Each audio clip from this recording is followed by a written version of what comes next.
snowing in the east, it's raining in the west, but here in Memphis, Tennessee, the weather is just right. We welcome to the Liberty Bowl, where tonight the undefeated Orlando Rage tries to vent its fury on the Memphis Maniax.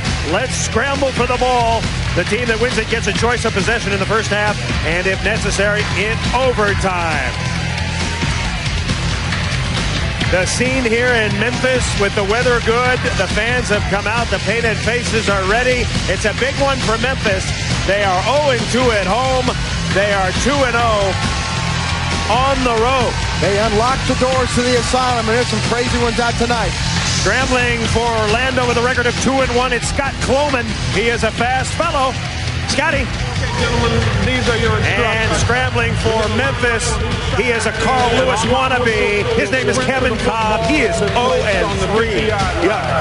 Whoever secures possession of that ball will have the first choice of options to start the game and the first choice of any option should there be an overtime. Any questions? Put your helmets on. Come on. Right on both sides of me. On my whistle.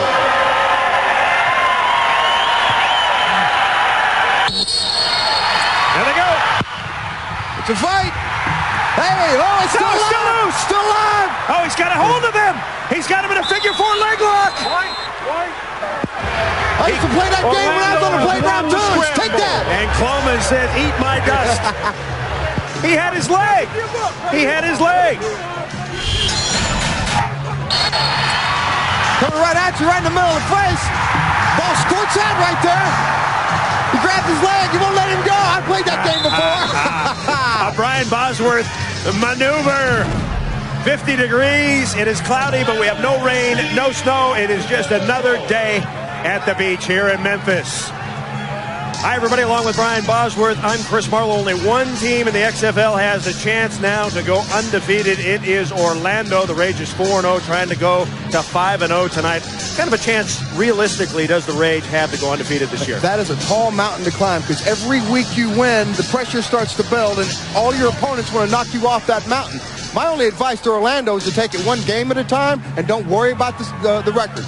Orlando is the highest scoring team in the XFL, averaging 26 points a game. Their leader is a tough guy, Jeff Brom. He's out of Louisville. A couple of weeks ago, after a good start, he got hurt. Run down from behind on this play. He injured his elbow. It's swelled up into a balloon. It's coming down now, and he's hoping for better things.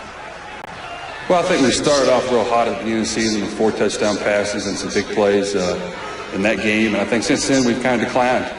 We haven't been throwing the ball quite as much and haven't been throwing it downfield like we want to, and haven't been making near as many big plays. So we got to get that going.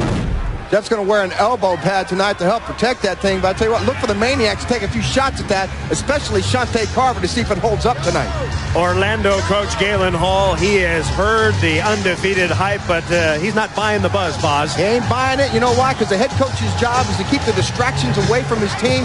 All they have to do is continue to win, keep playing well, and they got a shot at winning the big one at the end of the season. Meanwhile, Memphis has one of the best 1-2 punches in the XFL. Quarterback Jim Druckenmiller and running back Rashawn Salam. Last week, in rainy conditions in Los Angeles, Jim Druckenmiller put up good numbers, 13-22, 215, a touchdown, 1 meaningless interception. He was brilliant, able to roll out, able to find his receivers, throwing spirals, getting the job done. But perhaps most importantly, Boz, he took charge in the huddle. You're killing guys. Keep it going. Let's go. I think this week we have to establish a pass again, a deep threat, maybe get them on their heels, and open up the running game for Rashawn. The running game last week was open for Rashawn Salam. He was brilliant, Boz. Absolutely, and that's the key to the Maniac's success, is keeping him running. He splashed, he dove, he swam, he did the backstroke, he did everything he had to do, and they brought home a victory, a very important victory for Maniacs. Rashawn Salam, the XFL Offensive Player of the Week a week ago. First week he was good. Second 2 weeks he didn't get 100 yards. Last week good. The question, can he put 2 consistent performances together back to back? Now this week, head coach Kippy Brown for the Memphis Maniax said, our biggest problem is discipline. And Boz, this is a subject that you know a lot about. Absolutely. I'm a very disciplined man. And of the 230 plays that Memphis has run offensively, 51 of them have been problems. Either a fumble, an interception, or a penalty. That's what's killing them. And you look at the turnover margin, Orlando +3. That is pretty good. But Memphis -5, last in the XFL. That's a problem, Boz. That's the difference between being 4-0 and 2-2. All right, we're set, ready to kick off. Orlando, of course, won the scramble using the figure four leg lock, and Orlando is going to receive. Kicking off is Jeff Hall and Brian Shea. The kid from Emporia State is deep. Primetime football on UPN. Here we go. Taken by one of the up men. And that is Mike Black, and he gets a short return. And here comes Jeff Brom.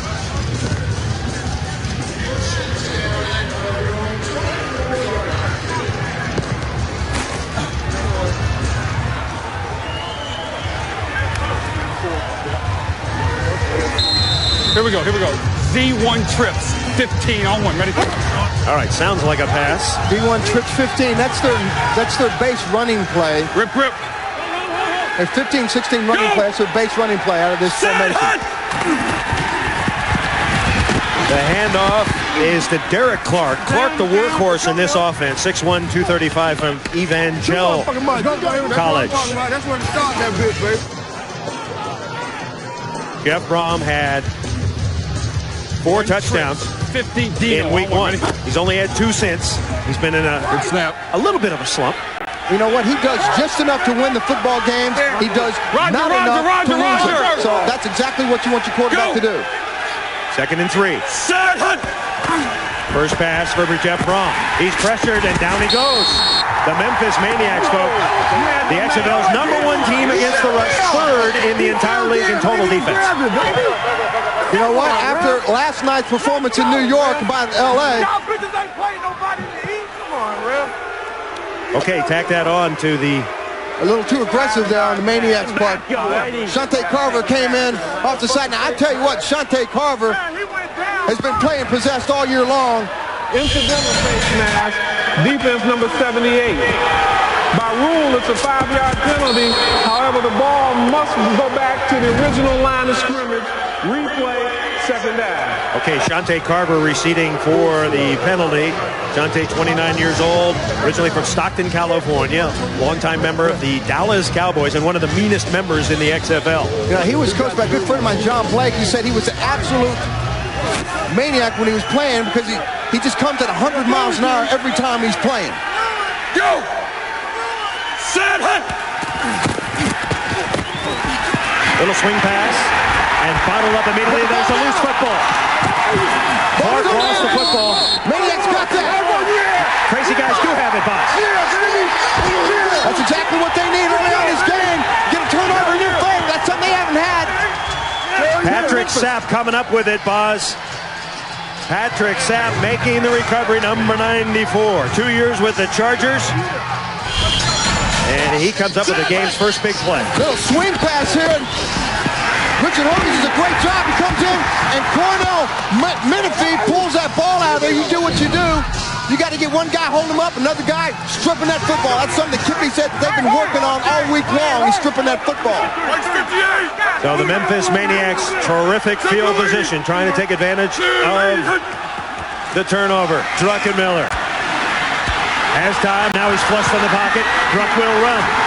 And Druck is upended out of bounds. Jim Druckenmiller, 6'4", 235 pounds out of Virginia Tech. Okay, here we go. The Druck making his 2nd start in the XFL, the former first-round draft choice from the San Francisco 49ers. Everybody thought he was going to be the next Steve Young. And here he's replacing the injured Marcus Crandall. Right boss ghost on one. Ready, good. Alert, better spot. Shoot. So 6 yards. Take green 80. Green 80. 6 yards on the Druck scramble. Rashaan Salam straight up the middle, and he's going to be very close to the first down. Rashaan Salam, the leading rusher in the XFL. Tackled by Corey Juilliard.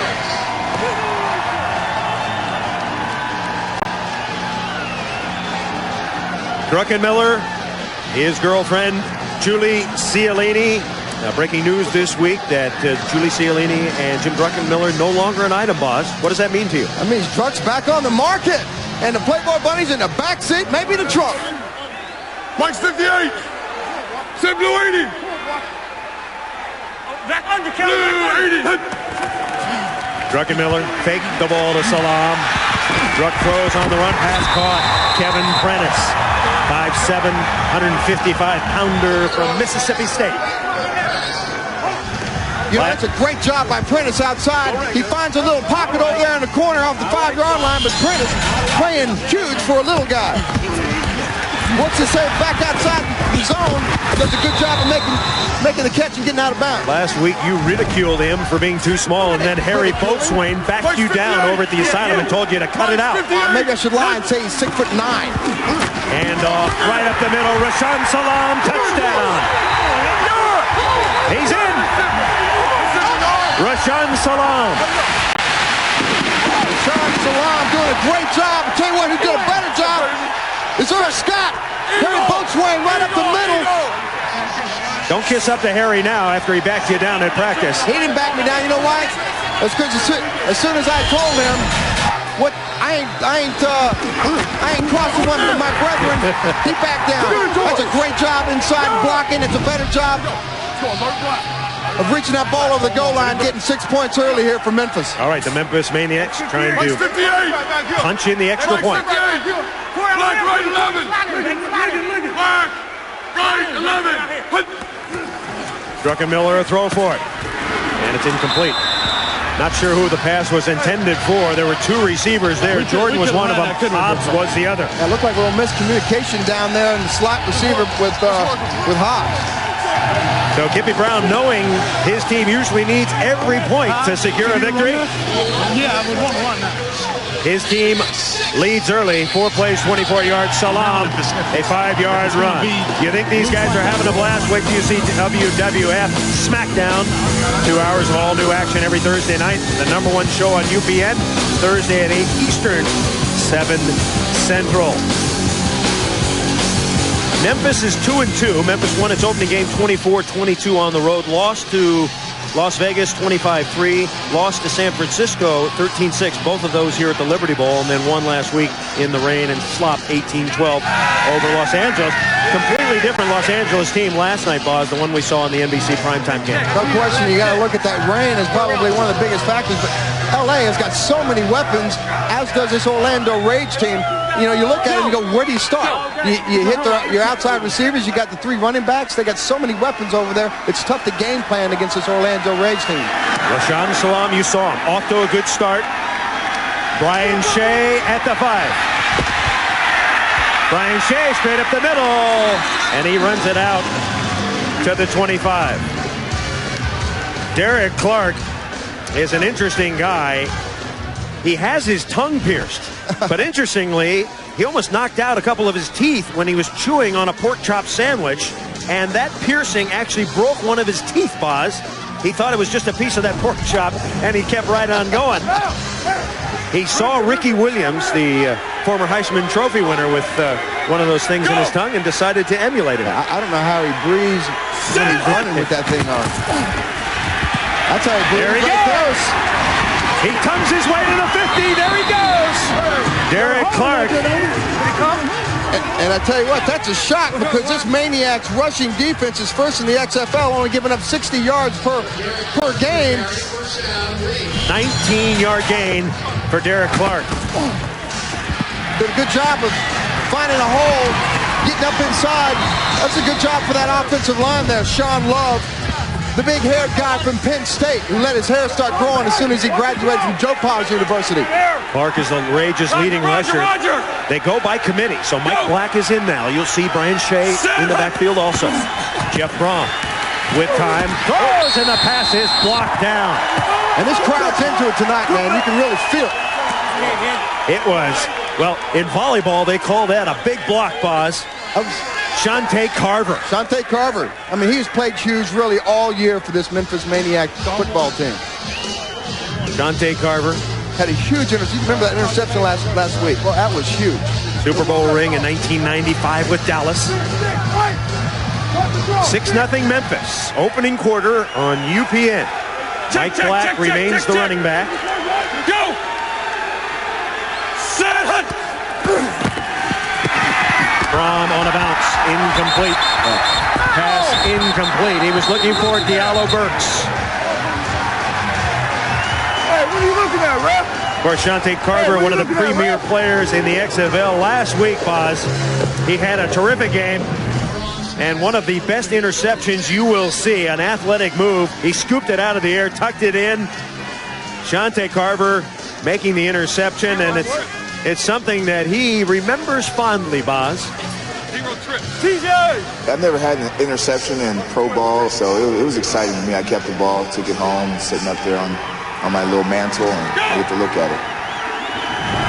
You can see how excited he is about his first career interception. Jeff Brom throwing long. Out there is Bailey, and it's incomplete. Mario Bailey covered very closely by Rico Clark. Also there, Jackie Kellogg. Jeff Brom had to throw that off his back foot. If he was able to step up, there's a flag down on it. If he's able to step up and get all he had into that throw, he would have been able to get this ball to Mario Bailey. Yeah, that's definitely underthrown. Do you think that's a result of his elbow, Boz? Well, we talked to him yesterday, and he said one of the things that affects him with that elbow pad and the fact that bursa sack is broken is the zip throws, which are the throws he really needs to get a lot of mustard on. And right there, he could use little Goulden's spicy mustard on that one. All right, we had a roughing the passer penalty, which is going to aid Orlando. Automatic first down. Let's take a look at it. Marvin Thomas comes up inside here, gets a little bit. You got to let him go like that. You got to let him go like that. And I talked about it again in the show. They're going to take a shot on Jeff as often as they can. First down, Orlando Rage. Derek Clark back in. And it's caught. Breaking away is Diallo Burks, and Burks takes it to the 10. John Williams took a shot there, took the risk. And if you're going to come up inside like that, you either got to get your hand on the ball or make the interception. But you can't just let it go by like that. 21 yards on the play. And this ball had plenty of zip on it. He's just got to make that play because he doesn't have any help helping him from the backside there. He's all by himself on the corner. Marcus Wimberly just activated this week. Kevin Peoples out with a broken leg. Anthony Marshall out with a dislocated shoulder. And the ball to Clark straight up the middle, and he pulls his way down to the 2. And not a lot of flash and flare for this Orlando running game, Boz. No, it's not. You know why? Because they have 3 different backs. They got a small, medium, and large. Brian Shea, the small guy. Michael Black, the medium guy. And Derek Clark, when they need the big plays and the big yards. First down, ready? When they need the big plays and the big yards, they go to the big bruiser, Derek Clark. Tag! Second and goal at the 2. Here comes Clark, and Clark slides his way. I don't think he's in. He thought he was in, but his knee skidded at about the 1. Derek Clark is the Rage's leading rusher with just about 200 yards. Good call. He was down. 0, heavy. You're in heavy. 14 lead. 10-0, 14 lead. Owen, ready? We're going to just run a power play, 14 lead, right up the middle. Strong side. They're going to run to the right-hand side of the formation. Big play here. 3rd and goal for the Rays. Derek Clark, he's into the end zone. He lost the football. Now they're going to give him the touchdown. It's a touchdown. You break the play to the goal line, it's a touchdown. You can spike it, let it go. You can do some spins with it. As long as you break the plane, it counts as 6. You can eat it, you can bake it, as long as you're in the end zone. You can shake it, you can make it, you can do anything you want to it, baby. What's up, APK? Derek Clark's 5th touchdown this year. It's just too much meat to stop. Oh, yeah. Definitely out after he had crossed the plane of the goal. And the key to Orlando's success all year long has been their massive, aggressive offensive line. Go! On extra points this year, Orlando, 39%. Jeff Brom looking for 1. He's on the roll. He's under pressure. Throws back the other way. incomplete. Oh, Mike Black should have had that one. It was on his fingertips. He could not bring it in. Showtime, they're opening up some holes for you out there. It looks like you have free reign. Oh, yeah, we're doing a great job right now. We just trying to stick with our game plan and keep working hard and try to come out with a victory. How's that piercing? Oh, it's great.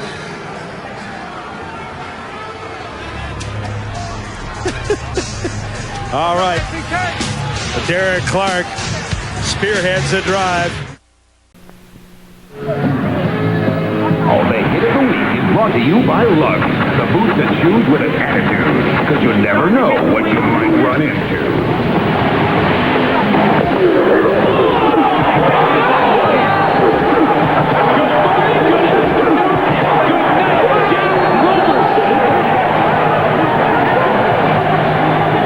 That was the Lux Hit of the Week featuring the Lux Frenzy. Be careful out there. That was James Roberson doing his best Brian Bosworth imitation, dominating the field. Former Florida State star. He's just a farmer planting corn. Unfortunately, the seed is the quarterback. Jay Taylor to kick it off, 6-6. We're at the Liberty Bowl. High end over end. Kevin Cobb.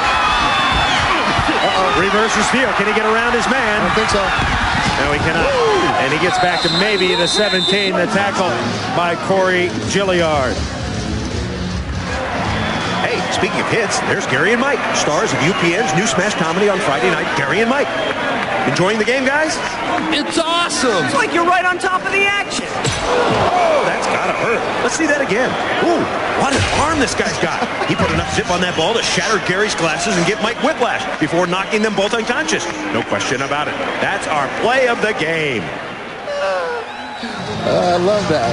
Mike's 58. Jim Druckenmiller last week gave himself a B-. Said he missed a couple of reads, threw one behind. His coach, Kippy Brown, gave him an A-. Let's see what he does on first down. Throws a nice ball, but it's short.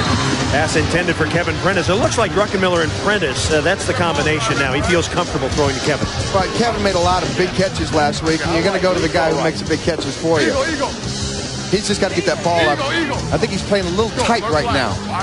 Doesn't look like he's just whipping it, boss. He's guiding it. He's just not letting it go. And I've seen that rock come out of his arm, and man, it's a missile. Saw the numbers on Prentice, one of the top receivers in the league. Draw play, Rashaan Salaam breaks through a hole, sidesteps a man, Rashaan Salaam.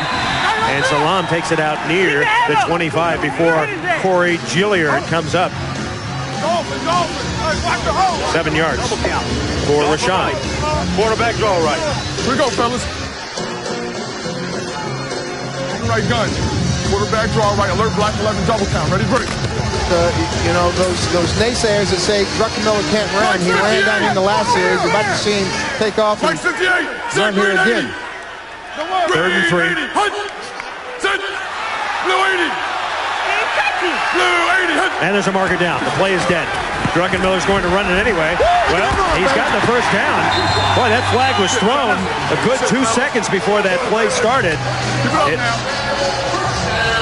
Patrice Alexander making the call, and apparently the ref put the flag back after a 12-yard gain. I mean, don't forget, Jim Druckenmiller, 6'4", 236, but he tells me he's one step faster than the guy that's chasing it. So obviously that's fast enough. Druckenmiller, he's carried the ball 2 times for 18 yards. Maniax first down. Looks like a reverse. No, they fake it. And there's Rashaan Salaam. Rashaan Salaam. The ball was loose. Let's see, it was after he was down.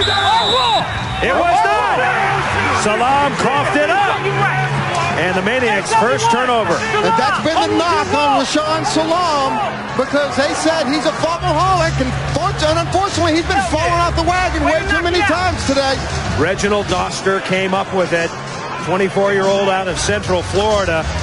That is the 11th. Okay, now you got another chance, okay? Hey, look here, put it away. You're running hard, put it away. 11th turnover in the last 3 games. You can't cover our cameras. You can only hope to contain them. Orlando Ball. First down. Mike Black. You see the problems the Maniacs have had. They move the ball up and down the field so easily, boss, but then they're done in by the turnover. That's the mental mistake. You know, the mental mistakes are what's been killing the Memphis Maniacs all year long. They have moved the ball, like you said, Chris. Unfortunately, they've got to be able to hang on to balls. There's no reason for that ball right there to come out. He's got to secure that ball. And Kippy told us yesterday they've been working on the gauntlet drills and the strip drills. Obviously, they need to work on a little bit more with Rashawn. His 4th fumble this season, and that is not good. 2nd and 6 for the Rage. Rage keep it on the ground. Running hard is Michael Black. He's out of Washington State. Led the Pac-10 in rushing 1 year. And it's interesting when you watch Orlando's running game, and Orlando leads the league in rushing. They spread the defense out with the passing offense personnel, and then they use the 3 different backs with Michael Black, in this case, Darren Clark in the previous series, and then they'll bring Brian Shea in that'll just drive you crazy because he's a small guy with a lot of power. First quarter, 6-6. Go! Set, hunt, hunt!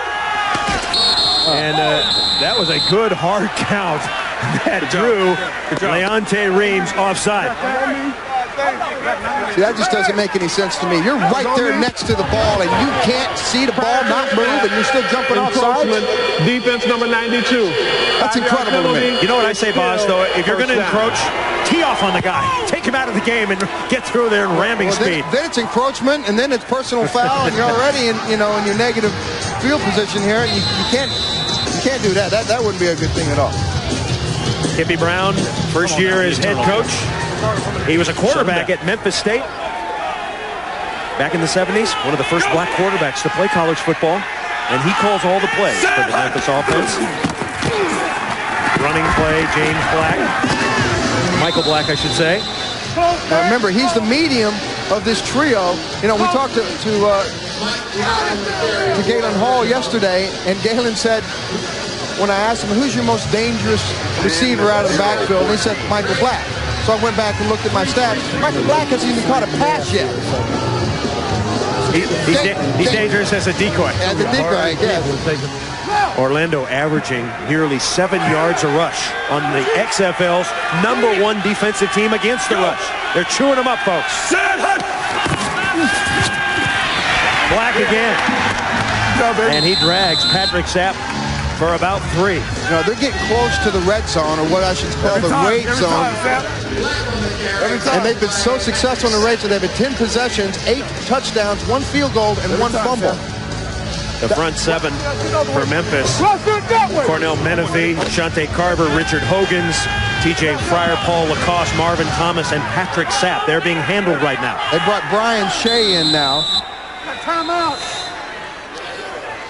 A timeout is called. Timeout on the field here in Memphis, Tennessee. The Maniacs call their first. 1:46 remaining here in the first quarter. Maniacs 6, Rage 6. He's got to get control of this game. And by the United States Army, an army of one.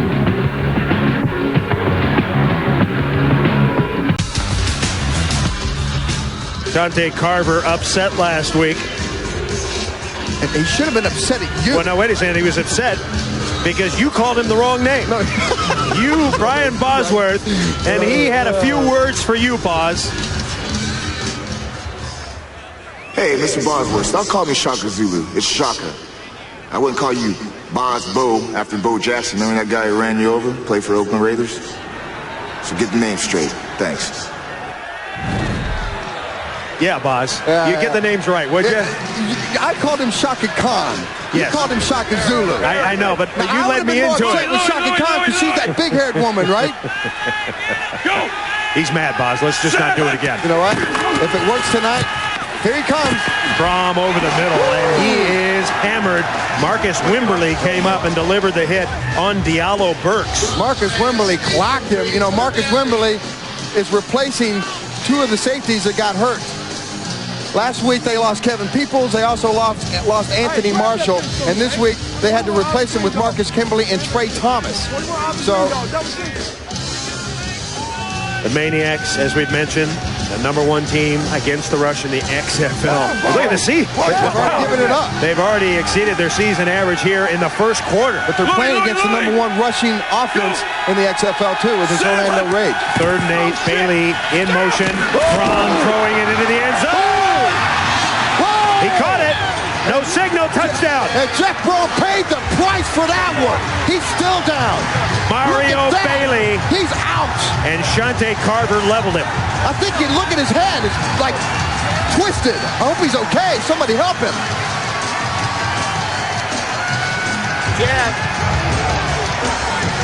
If you're wondering, there is no flag on the field. No, that was a clean hit. He just took all of it.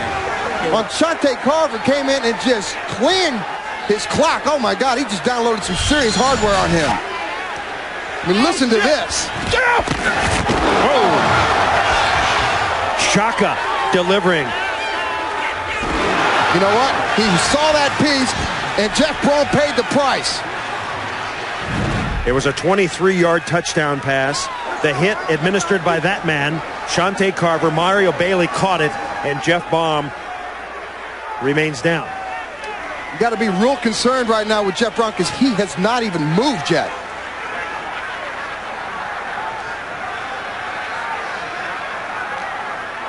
So they'll be very careful here as the Orlando training staff is out there. Baum shaken up. The backup quarterback for Orlando is Brian Kuklik. He's 6'3", 205, a 24-year-older out of Wake Forest. Big arm and a good backup. Yet to take a snap this year. If Braum cannot continue, then Galen Hall will go to Kuklik. Yeah, knocked out.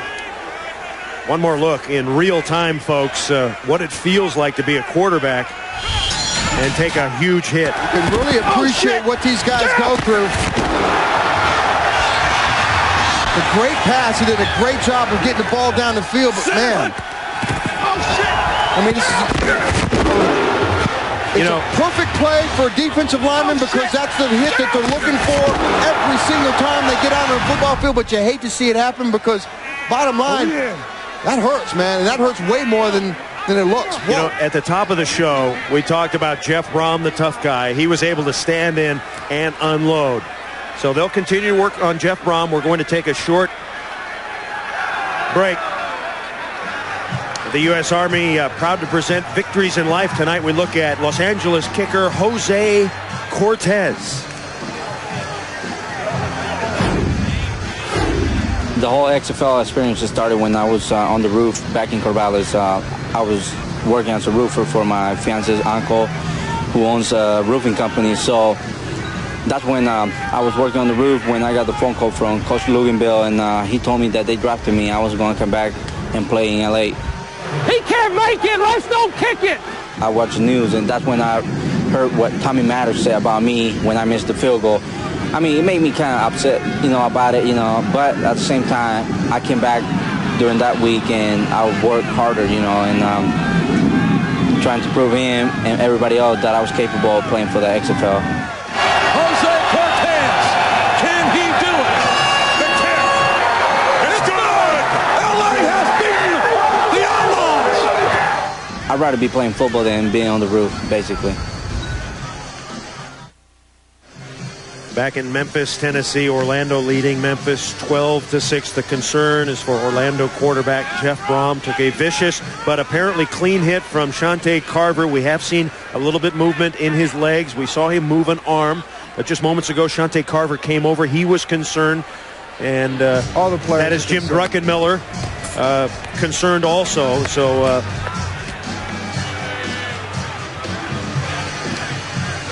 Okay, guys, too early to speculate exactly what the problem is. It does seem to be a head or neck injury. He did say right now his head is killing him. He does have feeling at all extremities, so there's no concern there. That was a big hit. But to show you how tough a guy Jeff Braun is, he was begging them, please, just try and help me to stand up. I'll walk off the field. I don't want to go off on a stretcher. But they said, you know what, Jeff, We cannot let you get up. You're too injured. We can't even get your helmet off you right now. He does have a little bit of blood underneath his chin from the shot, but as the referees, I just talked to a moment ago, said it was a clean hit, but Brom is definitely in a lot of pain right now. But the big thing is he does have feeling in all his extremities. We'll follow him in. We'll get more to you in just a couple of minutes. You want to say a prayer for Jeff Brom, please do it now, because I tell you what, those are the kind of hits that scare you to death as a player, as a fan, as a parent at home. This game is violent, and they're out here, they're playing it to win it, but you know what? That's just one of those things you just, as a player that's receiving that, or as a player that gives that, that's the worst feeling in the world when you are the guy who actually delivered a blow like that. And I know Shante, you know, he's playing hard for his team, but that's tough. He's going to have to deal with that. And, you know, it was great that he came over, and and I think Jeff got a chance to see him. Jeff's father, Oscar, was a tough quarterback.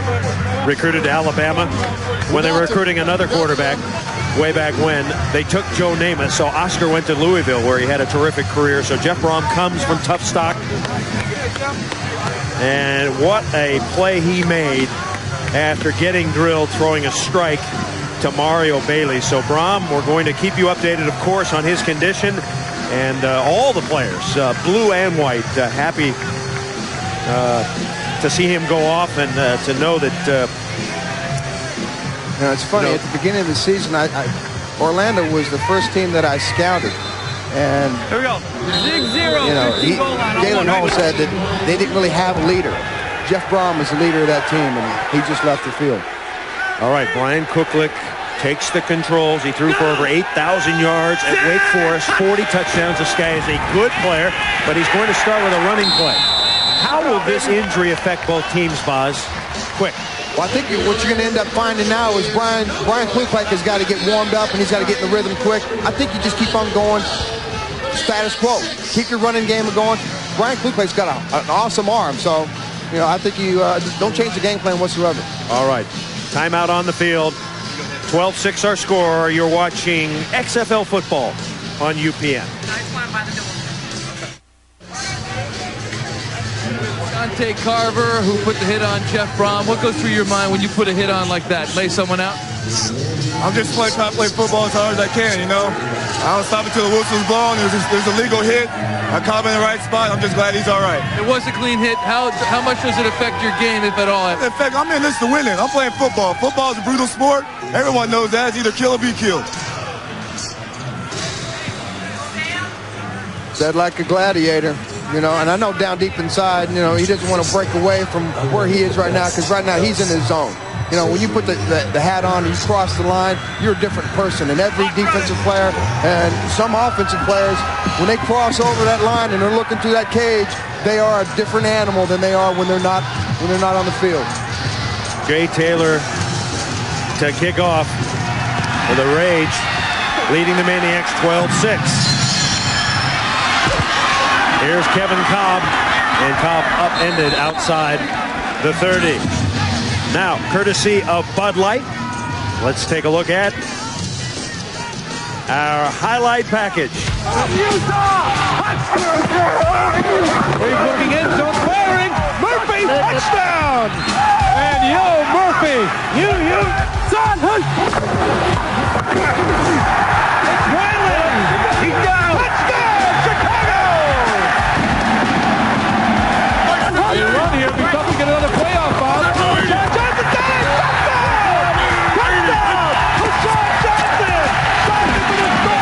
That, of course, was earlier today, Las Vegas and Chicago, and Las Vegas proving that they certainly have one of the great teams in the league. Question about it. You're going to see them next week on NBC against this Orlando Rage team, and that's going to be a war, because those teams, I can tell you right now, on the first snap, they're not going to like each other. Memphis has got to come back, and they've got to get back into the rhythm of this. The energy caused the law. Now they're going to pick up the pace and the intensity here. 2nd and 8. Druckenmiller, quick drop, throws, pass complete to Prentice. He's got the first down, and he steps out of bounds. Kevin Prentice is 5'7", but he's taller than everybody else in his family. So he's the big man as he gets the first down. We're coming back That's the end of the first quarter. 12-6 Braves.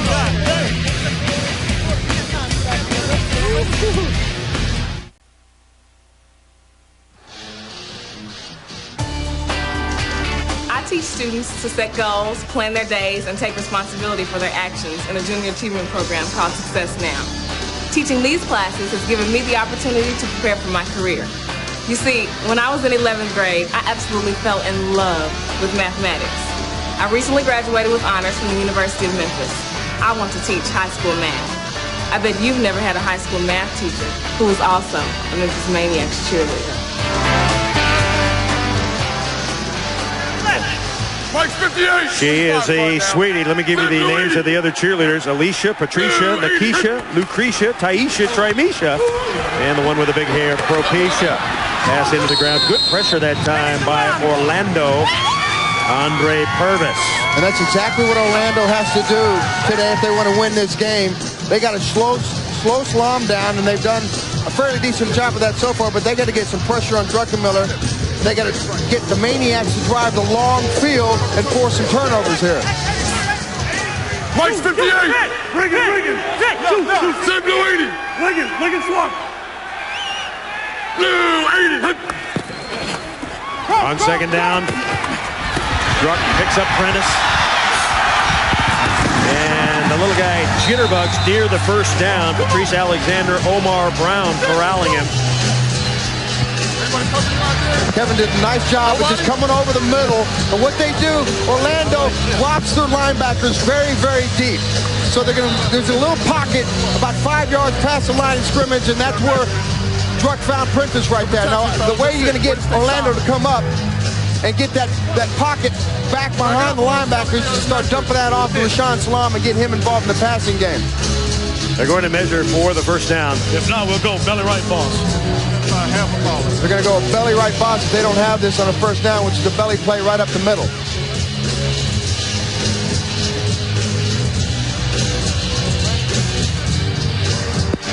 No problem.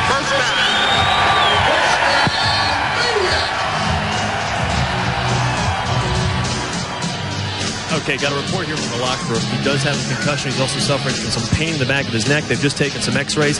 X-rays are negative. They're going to take him to Memphis Methodist just to make sure. They got to cut the pads off, take clearer pictures so they can get a better assessment of any type of damage that may lurk. His parents, Oscar and Donna, are here watching over him. Jeff just spoke to them and said, folks, don't worry, I'm fine. Please do me a favor. Just call my wife and tell her that I'm okay.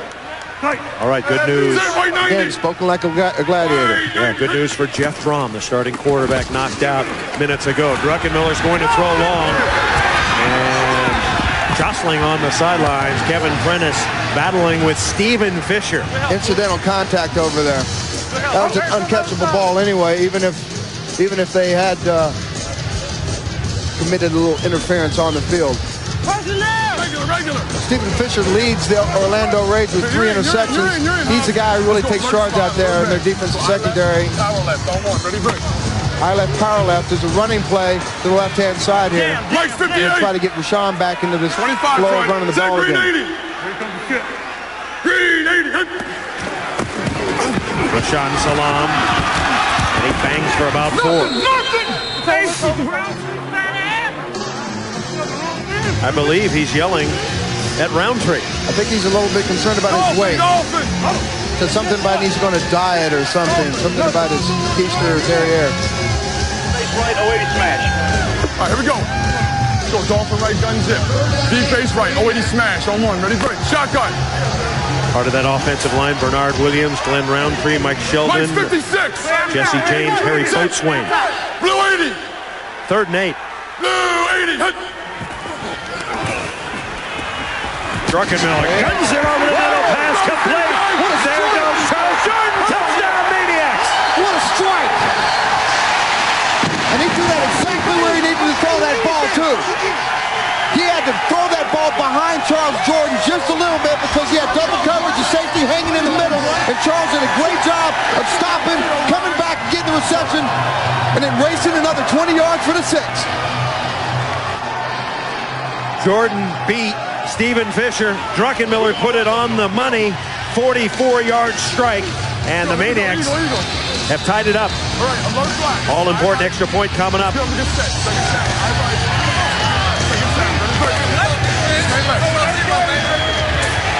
Mike's 58! Mike's 58! To take the lead, Rashaan Salam. He's driving, he's powering. Did he make it? He didn't take him down. You can't see that? Yeah, he's there. There you go. I can call it from up here. When you're running behind Big Earl Scott and Big Harry Boatswain and you can't get 2 yards, something's wrong. And right now, everything's right with the Maniacs offense right there. It's a great series. They drove a long way, which is exactly what they haven't done all year long. Rashaan Salam. Just keep coming, keep pushing, keep driving, keep doing what you got to do to get that point, that all-important extra point.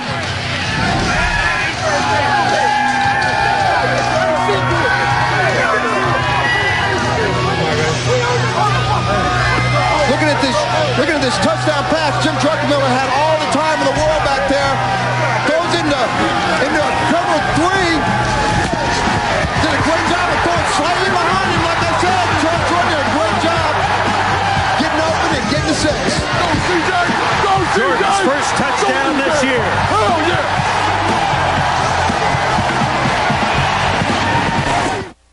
1-800-CALL-ATT for collect calls. Buy milk with 9 essential nutrients. Got milk? By Pep Boys. Cars like us. People love us. And by Burger King. In the land of burgers, Whopper is king. King! Along with Brian Bosworth, Michael Barkan, and Chris Raggy, I'm Chris Marlowe. Welcome to Memphis, Tennessee. We have a terrific game underway. The Memphis Maniacs at home trying to win their first game of the year here at the Liberty Bowl, lead it 13-12. Each team has had the ball 3 times. We've had 2 touchdowns scored by each squad. Jeff Brom, the starting quarterback for Orlando, carried off. He's been taken to the hospital as Brian Shea brings the ball out to the 36-yard line, a 30-yard return. Diallo Burks is a terrific player, a movie buff who likes all kinds of films. When he wants to get fired up, though, he watches this one particular one. My favorite movie before the game is Rudy. I really identify with this character. He's a hard worker, and he had to work for everything that he got. That's what my career has mostly been like. I had to fight for everything that I've gotten. Nothing has been given to me, and I love his character, and whatever I do in life, I feel like I can relate back to that movie because I have to work for it. The short pass complete to Mario Bailey. He's tackled by Shante Carver. So Diallo Burks, Mario Bailey and company, they need to crank it up, Oz. And Galen Hall's doing exactly the right thing by getting Brian Kluklek involved in the passing game right away. Diallo Burks is going to be one of the big guys right now, and Brian Kluklek, if he can get the ball to Diallo Burks, he's the money guy on the team and the big receivers.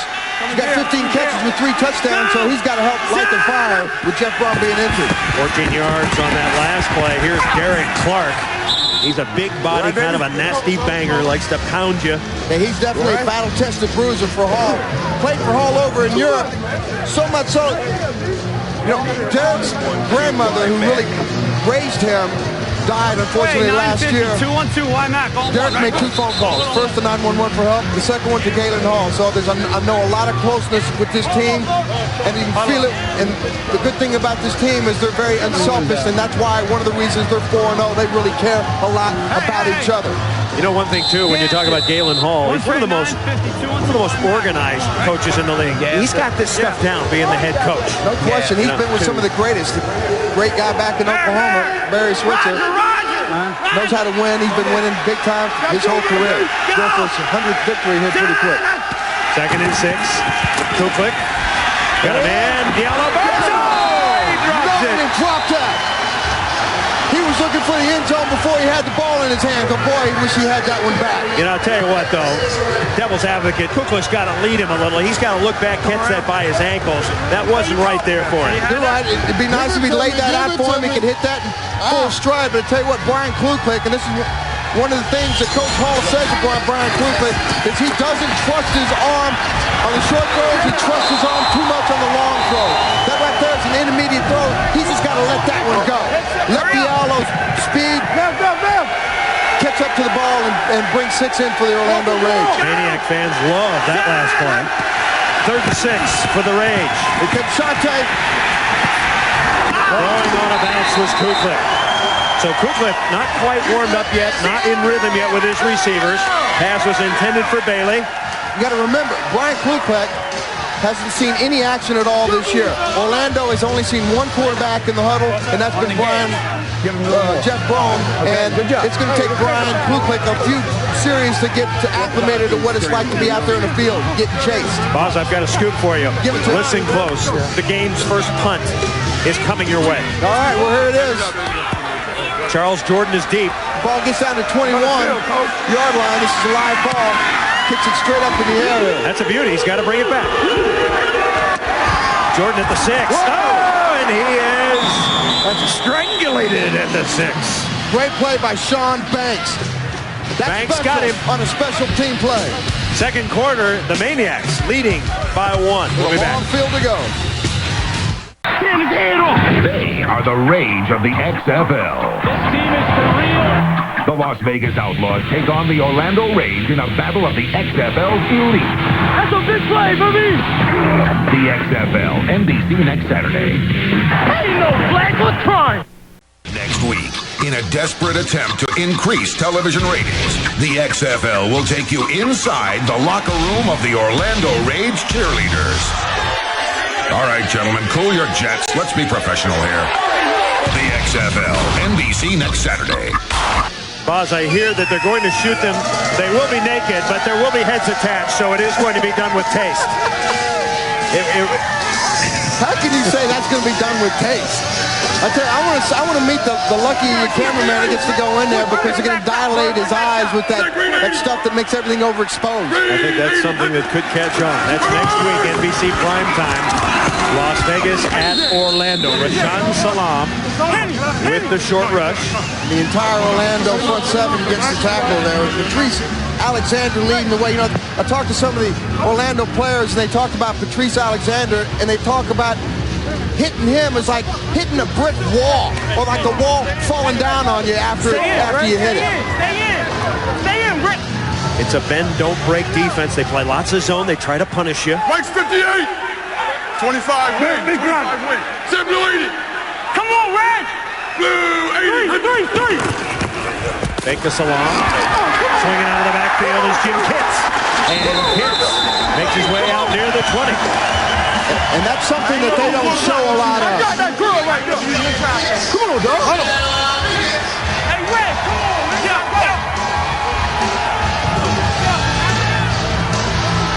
Y'all gotta get your heads in the game, man.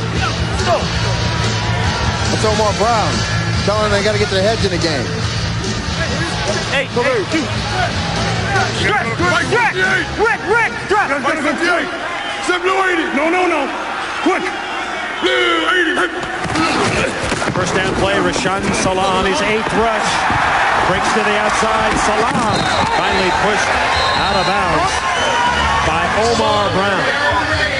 Brown, the XFL Player of the Week in Week 1. He is a good player. Come on, baby. Let's go. Stay outside, man. Go, Sean. Okay, when Salam holds on to the ball, he is a mighty tough customer. He's awesome. I mean, the guy's got speed, power. He's just got all the assets that you need. There he goes again. Dragging number 97, Mark Campbell, with him. Dude, come here. Okay, here we go. All right, regular. All right. Belly right boss. All right, zip. Belly right boss. They're trying. Alert bears now. Alert ride. They're trying to establish line control and see if they can't grind out this game and keep it at least in their hands of time of possession, which they've been successful doing this year. Red 88. Come on. Red 88. And the ball to Salam. He's hitting the backfield. And gets maybe a yard. Tremendous penetration by the Orlando defense. Mark Campbell there. Yeah, Orlando's showing a 46 or a Bear defense when they're bringing Omar Brown up as run support. Now, once you start doing that, Druckenmiller's going to have to see that it's going to be soft in the secondary. That's the time to go ahead and stretch the defense and go deep.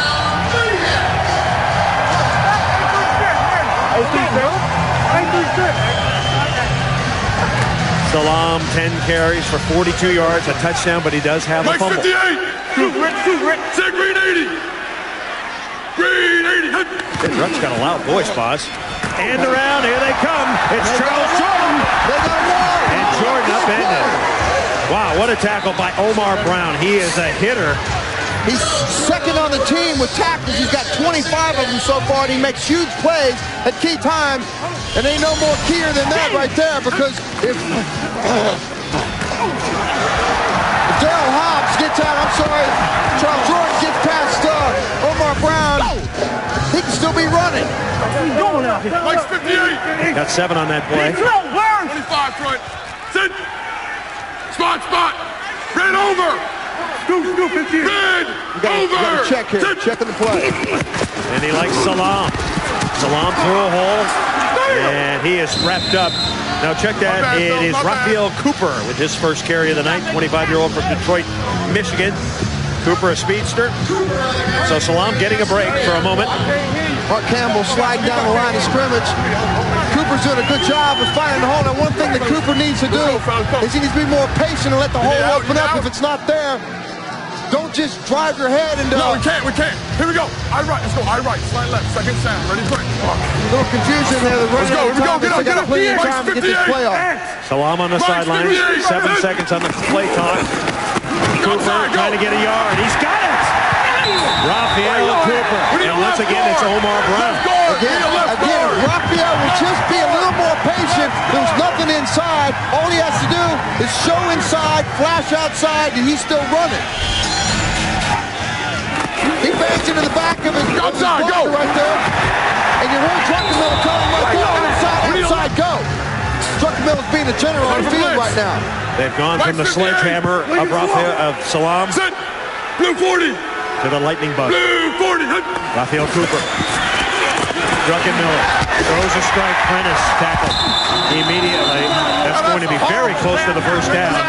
Ricky Bell, who was injured early in the season, back in there now. He gets his first start after missing the very first game from a foot injury. And Ricky's probably not game ready right now. He sprained the arch. I've had sprained arch before. It's tough because as a cornerback, you got to be able to push off. And that means you got to give enough ground, especially playing against Kevin Prentice. They should go ahead and continue to use that matchup to the Maniacs' advantage. Red over! Second and short, chance to go long. No, keep it on the ground. Cooper breaks to the outside, utilizing the advice of Brian Bosworth, waiting, picking his holes, and then moving. That's right. And what they're doing is Druckenmiller is seeing that they're stacking, trying to slow down this. I want to hear this play. He got 14. They're stacking the line of scrimmage there, Orlando is. And what Memphis is doing is they're checking out of a play and they're going to a weak side run and letting Raphael bounce it to the outside. Cooper stays in. No relation to D.B. Cooper, the parachutist. Will they give it to him again? No. Fake. Druckenmiller. He's open. Throwing deep into the end zone. Incomplete. Jordan was out there. Boy, you get an idea of the arm strength of Jim Druckenmiller. And they want to call. I think I want to call on that because just as he was trying to lay out for the ball. All right, here you go. Let's go, Jim. He got hooked. Omar Brown hooked him, slowed him down. Corey Gilliard also there. Lead draw right. I'm going to get that next time. Give me a call, Steve. What's the call? I don't know. I don't tell you. Second down. It's the 12th play of the drive. Cooper grinds his way to the 31. Which is something Memphis hasn't been able to do successfully all year, because usually when they get to play 6, 7, all of a sudden it's a penalty or fumble or an interception. Yeah. Here they're showing some discipline, which is what Kippy needs to get them to do. But the problem is in the first half. Gun zip. Base right flanker Poco. Let's go. Here we go. In the first half is where their offensive productivity is happening. They need to translate that over to the second half and learn how to cut the throw to their opponents. Third and 7 here. And we've come to the 2-minute warning. The 2-minute timing rules are now in effect. Memphis has 2 timeouts left. We're coming back. The Maniacs lead it 13-12. You're watching primetime football here on UPN. He was a huge star at Oklahoma. Look at those guns, folks. Brian Bosworth, he was a star. He was a maniac, a punishing tackler. But then he evolved into a superior actor, a Shakespearean actor. Look at the moves. Look at the dialogue. What can Brian Bosworth do?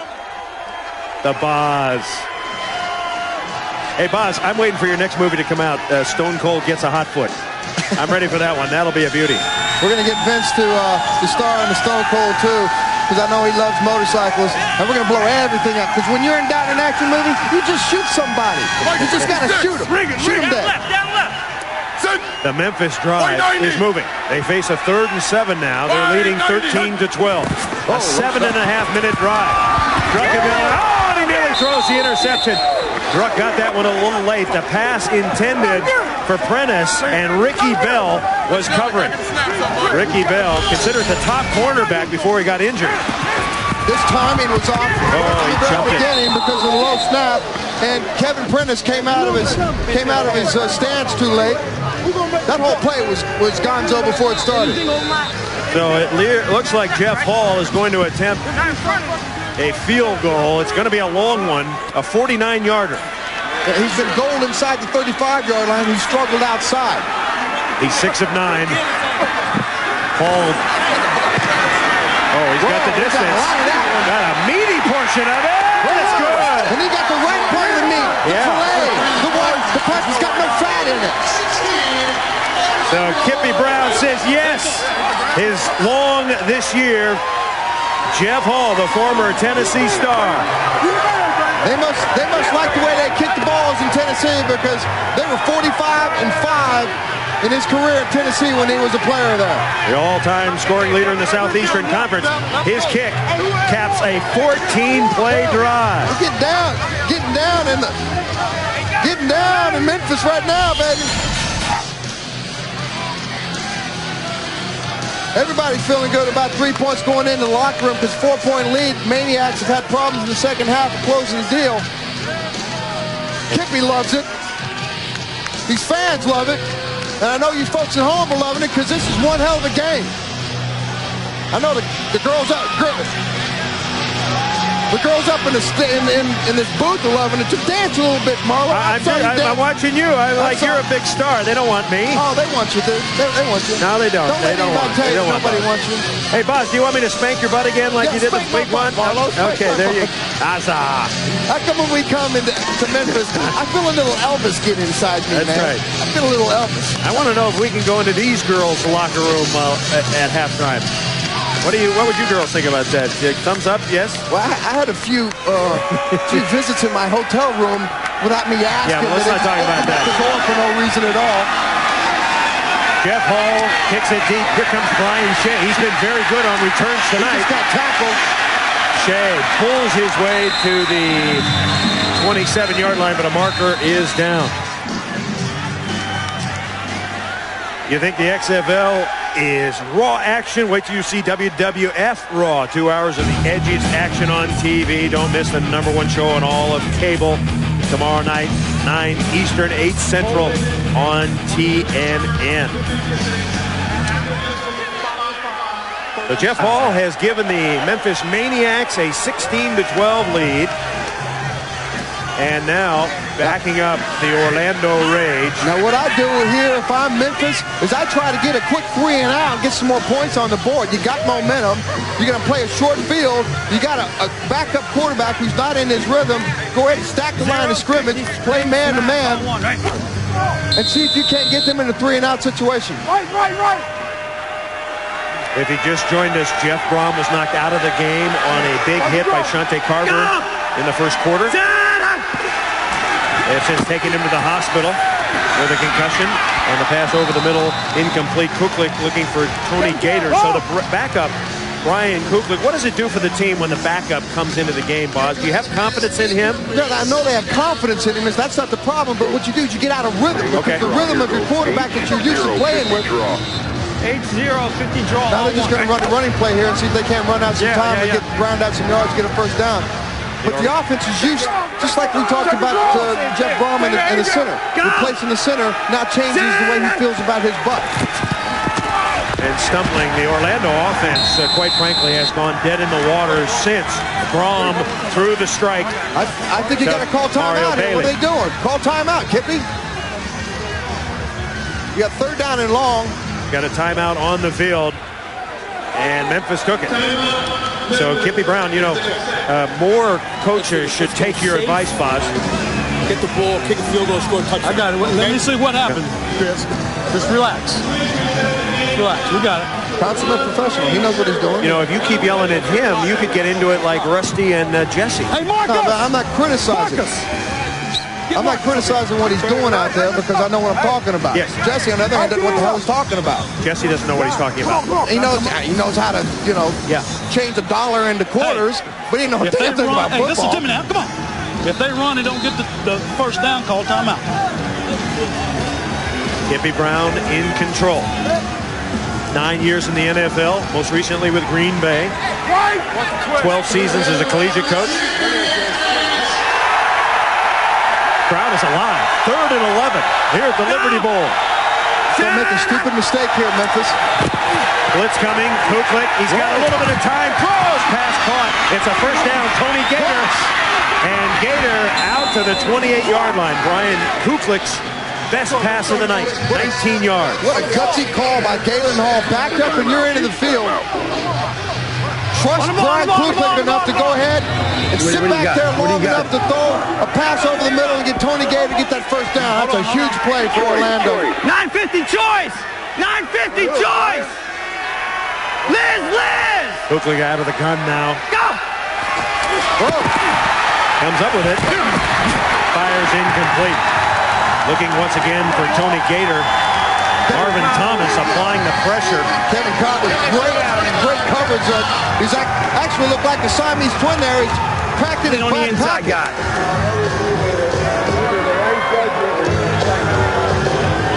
See, I like Galen because Galen is a gambler. Not with money, but he trusts his team. He knows what he's got. He's got a lot of talent out there, and he likes to let them play. He likes to let them be athletes. 2nd and 10. 1 minute to play exactly here in the first half.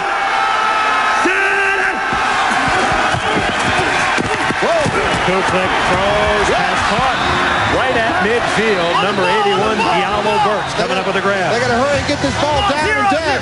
John Williams with the coverage. Zero try!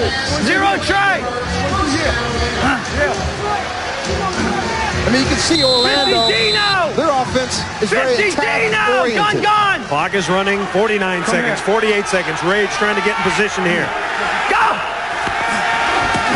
Here comes the rush. Shante Carver applying pressure. Shante's got something. Wings it. He's got a man. It's Tony Gator. First down, complete. You got to call timeout here. And they do. Tony Gator. He's one of the backup receivers, and maybe Kuklik has a better relationship with him because he's one of his guys running the second team unit with him. That's pretty good. There you go, boss. I know my football. I'm proud of you. I'm rubbing off on I'm you. learning, baby. Let's stick with you.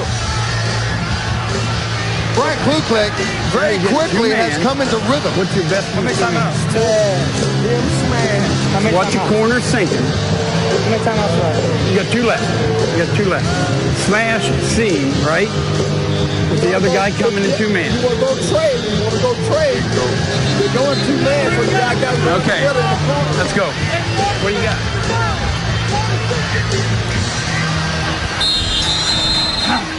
Two good pass plays put him in this position, boss. 2 big pass plays under a tremendous amount of pressure.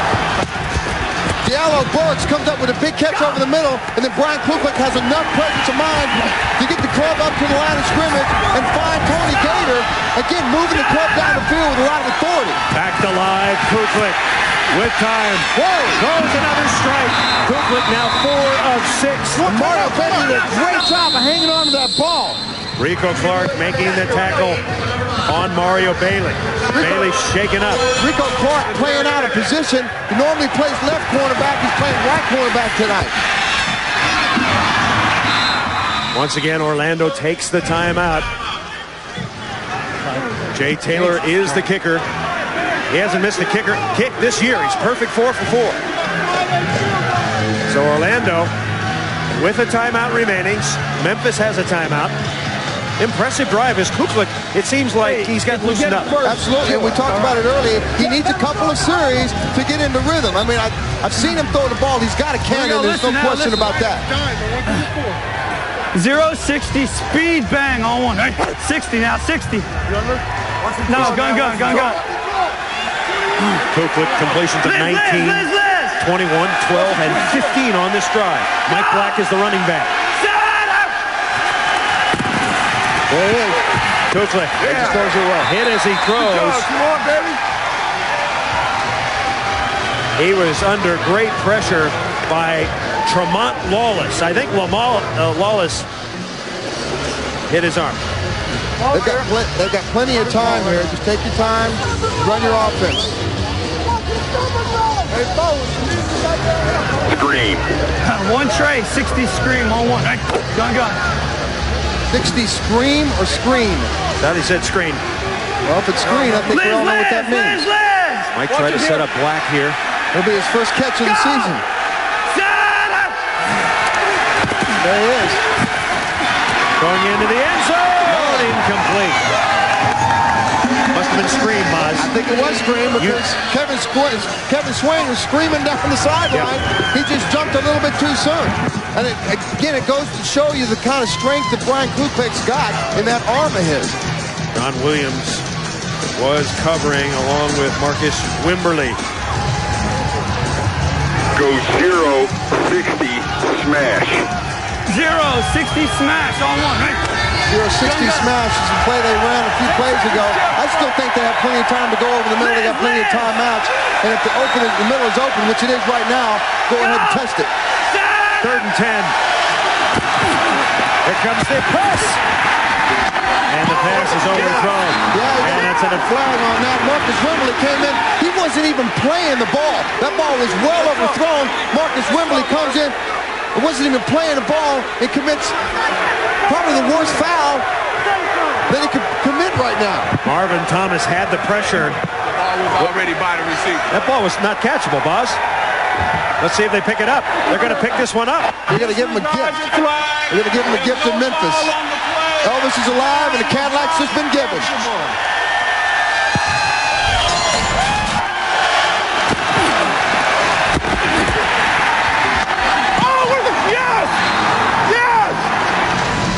Officials making the call, apparently a correct one, and now Orlando. I agree with it. I mean, you don't get something for free. At least earn it.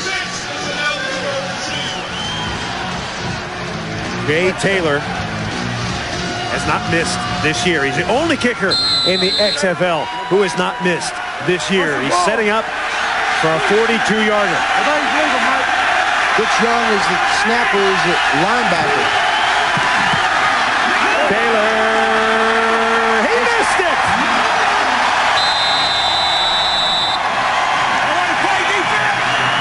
There's no such thing as being perfect here at the Asylum, Boz. Well, that much pressure. Good job. And as big as this game is, I know it's still early in the season. I think he just flat misses it. He pushes the ball to the right, obviously, but he just missed the kick. So Taylor, his first miss this year, 9 seconds remain. And Memphis content to go into the locker room with a 16-12 lead. That's a solid first half for this Memphis Maniax team. Brian, you got got some zip out there. Obviously, that had to do tremendous to help your confidence with that drive, even though you got no points out of it. Yeah, we moved the ball nice. Now we just got to put it through the uprights and come out in the second half and get our running game going. We'll now, I know as the backup, you don't get a lot of touches. Are you prepared to lead this team in the second half? Yeah, I've been ready. I've been ready since day one, and just going to go out there and do my best. Coach, you passed for a touchdown, ran for a touchdown, kicked the field goal. What can you improve on in the second half? Well, we can't turn the ball over. That's been our problem all year. We're not very disciplined. We got to get it fixed. I tell you, Kippy's problem, he said it, turnovers. Only had one so far. Fumble fingers. One so far. At halftime, the score. The Memphis Maniax 16, the Orlando Rage 12.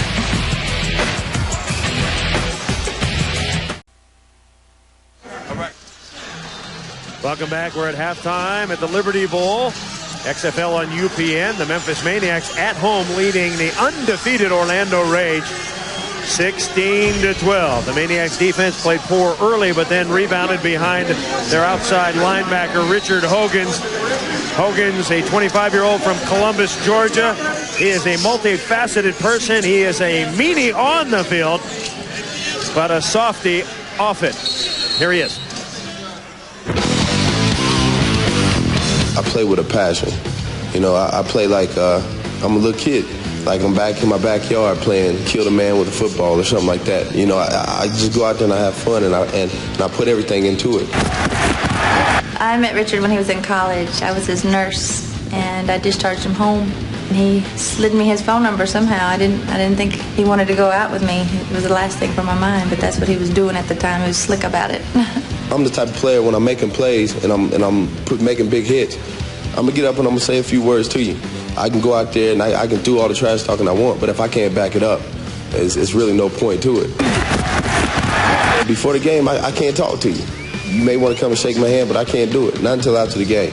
You know, we got business to take care of at this time, so you know, I can't be friends with you right now. Definitely, players are scared of Richard. I guess you can call me Dr. Jekyll, Mr. Hyde. On the field, I'm trying to terrorize. I'm just a monster out there. I'm gonna try to do everything it takes to inflict as much pain as I can on you, without causing serious injury, but try to make you know my presence is there. But off the field, I don't bring it near the house. You know, I come home, I'm laid back. I kick around with the kids. I watch TV. Me and my wife, we just hang out. Oh, the sight of Richard off the field. He is the best man I could have married. He is a wonderful father. A very supportive husband. He's very affectionate. He's just a wonderful person. While Richard has an easy time at home corralling the kids, the big on-field hit still eludes him. When you get that one monster hit, that what we call a slobber knocker. When you get that one hit, you know, because you can feel the other guy just go limp. You're gonna hear some fans go, ooh. I mean, you yearn for a hit like that, and I'm still waiting for it. You know, right now I'm craving for it. I'm biting at the bit to get it. But it's going to come. You just got to be patient with those type of hits. It's war. It's war. We're gladiators. You know what I mean? We're in the Coliseum. We got fans that are screaming bloody murder, and I expect to give it to them. And the wife of Richard Hogan's, Wendy, with the kids. How difficult is it, do you think, to be the wife of a professional football player? Your wife, Kat, should know, boss. Well, yeah, they worry all the time because it's a very violent game. We saw that with the injury tonight with Jeff Brom. You know, it's something, and she's a nurse, and it's ironic that she probably met Richard in a hospital. Getting some treatment. So, it's very difficult. And, I talked to Richard about this before. He's got two sons, and he doesn't really want either one of them to play football. All right, highlights of Richard in the first half. Big hits, boss. That's a pretty good hit there. Yeah, unfortunately, it was young guy hitting him. In on that one? Yeah, you know what? He's a very active guy. He comes in, he's very aggressive. He plays with his hair on fire. He's the leader of that team, and I tell you what, without him, they're not as successful as they are. Hogan's live in the Memphis Maniax locker room. Once again, we're at halftime. 16-12 is our score. Welcome back, everybody. Chris Marlowe and Brian Bosworth. Well, let's take a look at some of the highlights that happened in our game. First half, a long touchdown run started it off. Rashawn Salam was really on fire early, Bob. He was on fire early, and they got the ball to him often. And then the big hit right here with Derek Clark answering the call. But that big hit right there changed the course of the game, at least so in this for this first half. And that was an incredible smack. Touchdown for Bailey Brom, went out of the game. And then a 44-yard strike to Charles Jordan from Druckenmiller. That put the Maniacs up by 1. And then a little bit later, the Maniacs getting a long field goal. So the halftime score, 16-12. The Maniacs leading the undefeated Orlando Rage. A little bit earlier at the top of the show, we talked about being an undefeated team, and you have to go on the road. You have to play teams that are pumped up, and obviously Memphis ready to take down the Rage tonight. Absolutely. Memphis has done this, in every single game. They started off hot, and then they tail off in the third and fourth quarter. That's been their problem. Now, the defense, on the other hand, has also given up a lot of points in the second half, too. So they've got to put their second half together and learn how to cut the opponent's court. All right, a little bit earlier today, another game played on TNN, Las Vegas and Chicago. Here are the highlights. Oh, why can't we all just get along? Good idea. Craig Bittervini with Bob Golick, Soldier Field in Chicago. The Outlaws, the Enforcers. Yo Murphy with 2 touchdown hookups with Black Green, the newcomer, a big day. And Murphy, with only a couple of days of practice under his belt, wasn't sure if he'd be in shape enough, but he was in shape enough for a couple of touchdowns. 13-0 at the half. Big hits in this game, Bob. That's right. John Avery usually takes the hits. This time, dishing it out. First touchdown since week 2, Charles Wiley for Chicago made it 13-6. Then in the fourth quarter, Dorian Brew with a big interception. Big change for the Enforcers. They're usually giving up the ball, not taking it. That set up a field goal. Final 2 minutes, last chance. They had a drive from their own 18. And Kevin McDougal in his first start gets the pass interference call with Fortunes on the move. Leverston down to the 2-yard line with a great diving catch. Capped off by this touchdown run right there by LaShawn Johnson, and Chicago with their first $100,000 bonus of the season. A happy coach Ron Meyer and an ecstatic John Avery. The Enforcers win. Well, Coach Ron Meyer, it's been a long road to get your first victory. How's it feel? Oh, it's hard to explain. It's just, it's been such a tough road, and then to see these guys fight back like this, it's a great tribute to them, and it was just a great ball game. That's what the XFL is all about, right down to the last minute. Chicago now 1-4. Las Vegas goes to 3-2. So next weekend, Las Vegas is going to be mad when they head to Orlando to take on the Rage. That is going to be a big game. Of course, one of the stories we're going to be covering, our cameras will be in the Orlando cheerleaders' locker room. And a little bit earlier, the coach filed this report. What's going to happen with those cheerleaders in the locker room? Listen to the coach.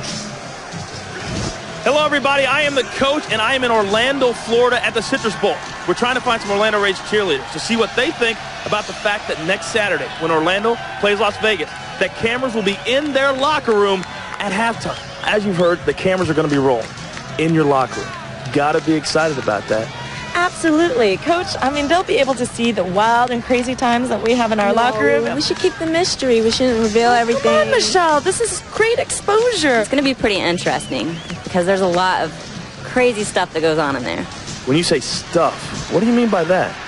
Well, I guess you and everyone else is just going to have to wait and find out. I kind of think it's an invasion of our privacy. A lot goes on in there, and I don't know if the world's ready to see that. Oh, Missy, it'll be fun. The more the merrier. It's something they've never seen before. I don't know, Jay. My dad's going to be watching. You want to know what we're going to see?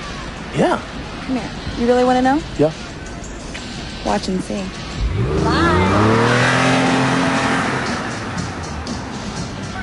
Can't wait to watch. I cannot wait to watch. Tune in next week, NBC primetime game, Las Vegas at Orlando. Cheerleaders, yes, in states of undress, boss. Now, that's going to be outrageous. I mean, there's no question about that. That's an all-access pass, and you only get that in the XFL. And that game is going to be a doozy. Las Vegas with the great defense. Orlando, of course, the big question is going to be, what about Jeff Brom's help? And can the team rally around Brian Kuklik if Brom can't go? Well, I tell you what, they've got all the weapons on their side of the ball. They got Brian Shea, Michael Black, Derek Clark. They got so many things that it's tough for Orlando to have stopped. But, you know, the defense for the Las Vegas Outlaws, they are outrageously good. So that battle right there is going to be won in the field. Okay. All right. The score at halftime, 16-12. Memphis is in command at the moment. Somebody, I don't know.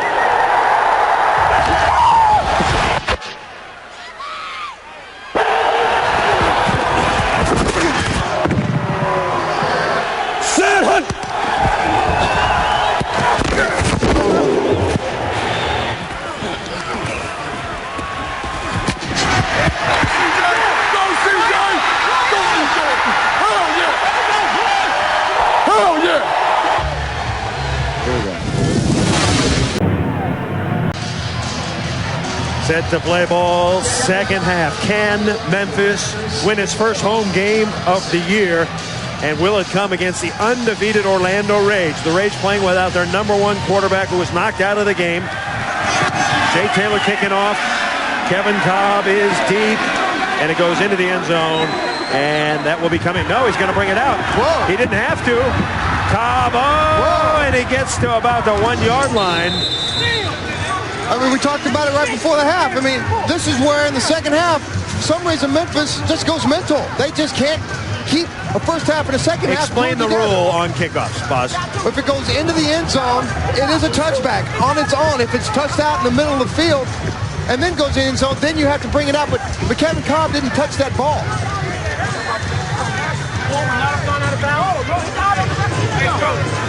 Let's take a look at our halftime stats brought to you by Miller Lite. Both teams moving the ball effectively.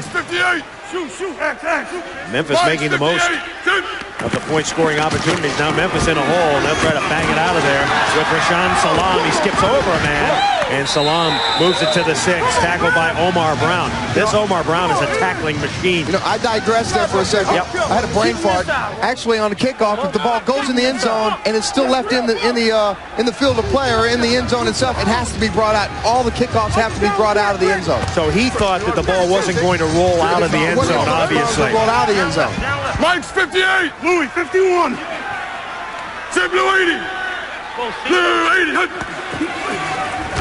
Druckenmiller, short pass, and he's going to have the first down. So 2 solid plays. Rashaan Salam gets 6. Charles Jordan gets 12 with the extra effort. Charles Jordan. He's an interesting fellow, isn't he? Charles Jordan played 7 years in the NFL and is loving playing here in the XFL, but gets his greatest satisfaction spending time with his kids. Try 100 of them in Cincinnati, where he, along with former football star Joe Kelly, runs Kelly Youth Services, a government-aided program with 10 homes with 10 kids per house, ages 1 to 18, get the love and the support and help they need to keep them out of trouble.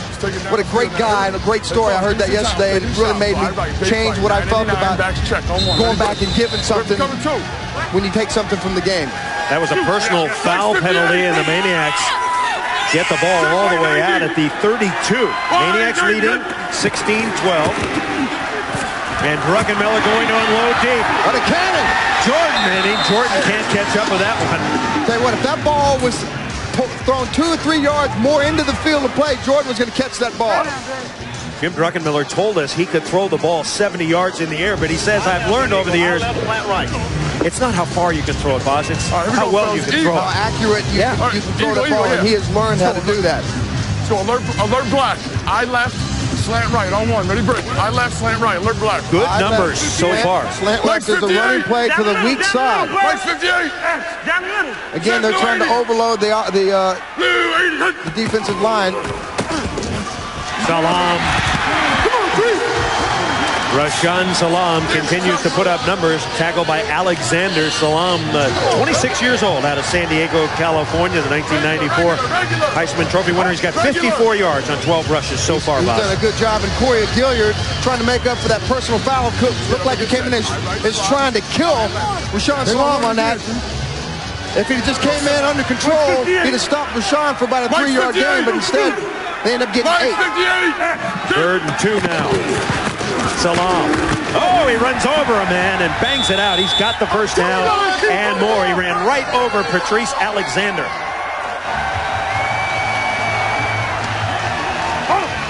I'm telling you, I'm running this shit. Who ain't feeling? Hey! Hey!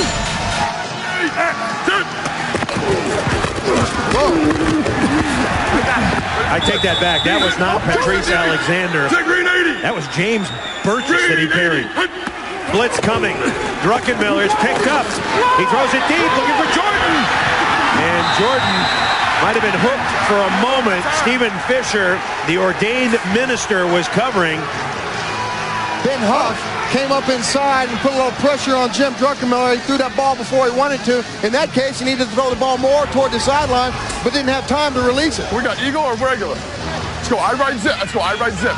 Pass 56, 822, check flat on one. Ready, break. Jim Druckenmiller in his second XFL start. Former 49er. Here he's going to look to Rashawn Salam in the flat if it's all covered downfield. I got it! On second down, Druckenmiller in trouble. He shovel passes beautifully to Roosevelt Potts. And that shows the strength of Jim Druckenmiller. Won the Ironman contest at Virginia Tech. How about that? The Druck with the shovel pass. He's got who's out hanging on him? Whoever it was didn't get enough of him. And Roosevelt Potts happens to be the recipient of an uncharacteristic shovel pass. You know who does that all the time and very effectively? The man who just signed a 10-year contract, Brett Favre. Got all kinds of little doozies. Sometimes the play doesn't have to look pretty, it just has to work. 3rd and 5. Druckenmiller all day to throw. The ball sailed on him. Charles Jordan was over there, but not even Wilt Chamberlain in his prime could have caught that one. A little too tall.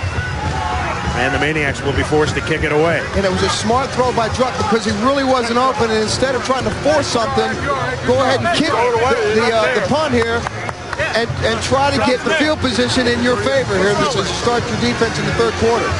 Druck's a smart guy. I threw it away, he says. Okay, that's what I just said. Oh, that's what he said. You said that? I did say that. Well, you're just repeating what he said. Try to further the conversation. Jeff Hall booming punt. Here's Skinny Culver. And Skinny goes down in a big fat heap. And there's your big hit by Richard Hogan on special teams. We're coming back. More football on UPN after this. Miller Lite. Grab a Miller Lite. It's Miller time. By Say It Isn't So. From the guys that gave you There's Something About Mary. March 23rd. By M&M's. The milk chocolate melts in your mouth, not in your hand. And by Stacker 2, the world's strongest fat burner. Along with UPN's newest TV stars, Brian Bosworth, Chris Raggy, and Michael Barkan. I'm Chris Marlowe. Yeah, don't sell yourself short there, Sal. There you go.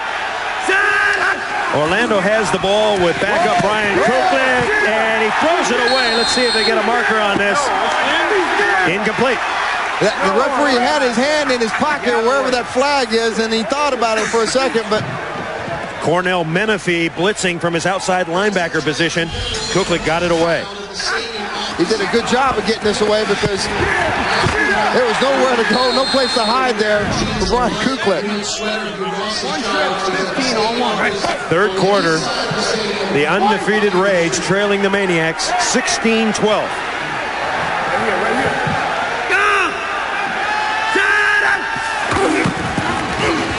Derek Clark looking for running room, and he does a good job weaving for about 5. Richard Hogan's making the hit along with Shante Carver.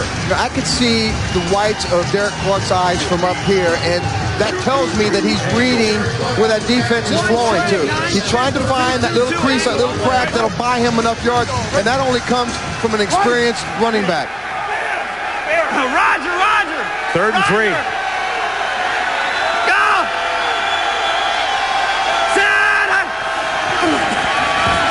There he is. Pass complete. Diallo Burks. Diallo Burks in midfield.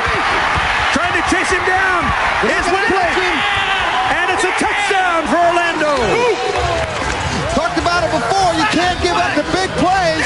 And then nothing bigger than that right there. 81 yards with Diallo Burks. have to match his number. He says he has to fight for everything he gets in life. Tell you what, I don't think it's any easier than that because that was right on the money.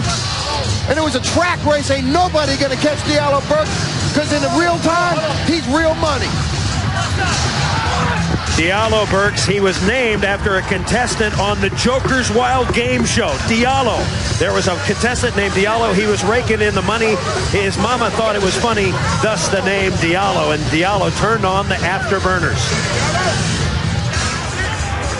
Now, Diallo's actually playing for about $20 a day because that's what his allowance is. He spends all of his money, sends all of his money back home to his wife and his 1.5-year-old little baby girl because they're trying to find a house to buy.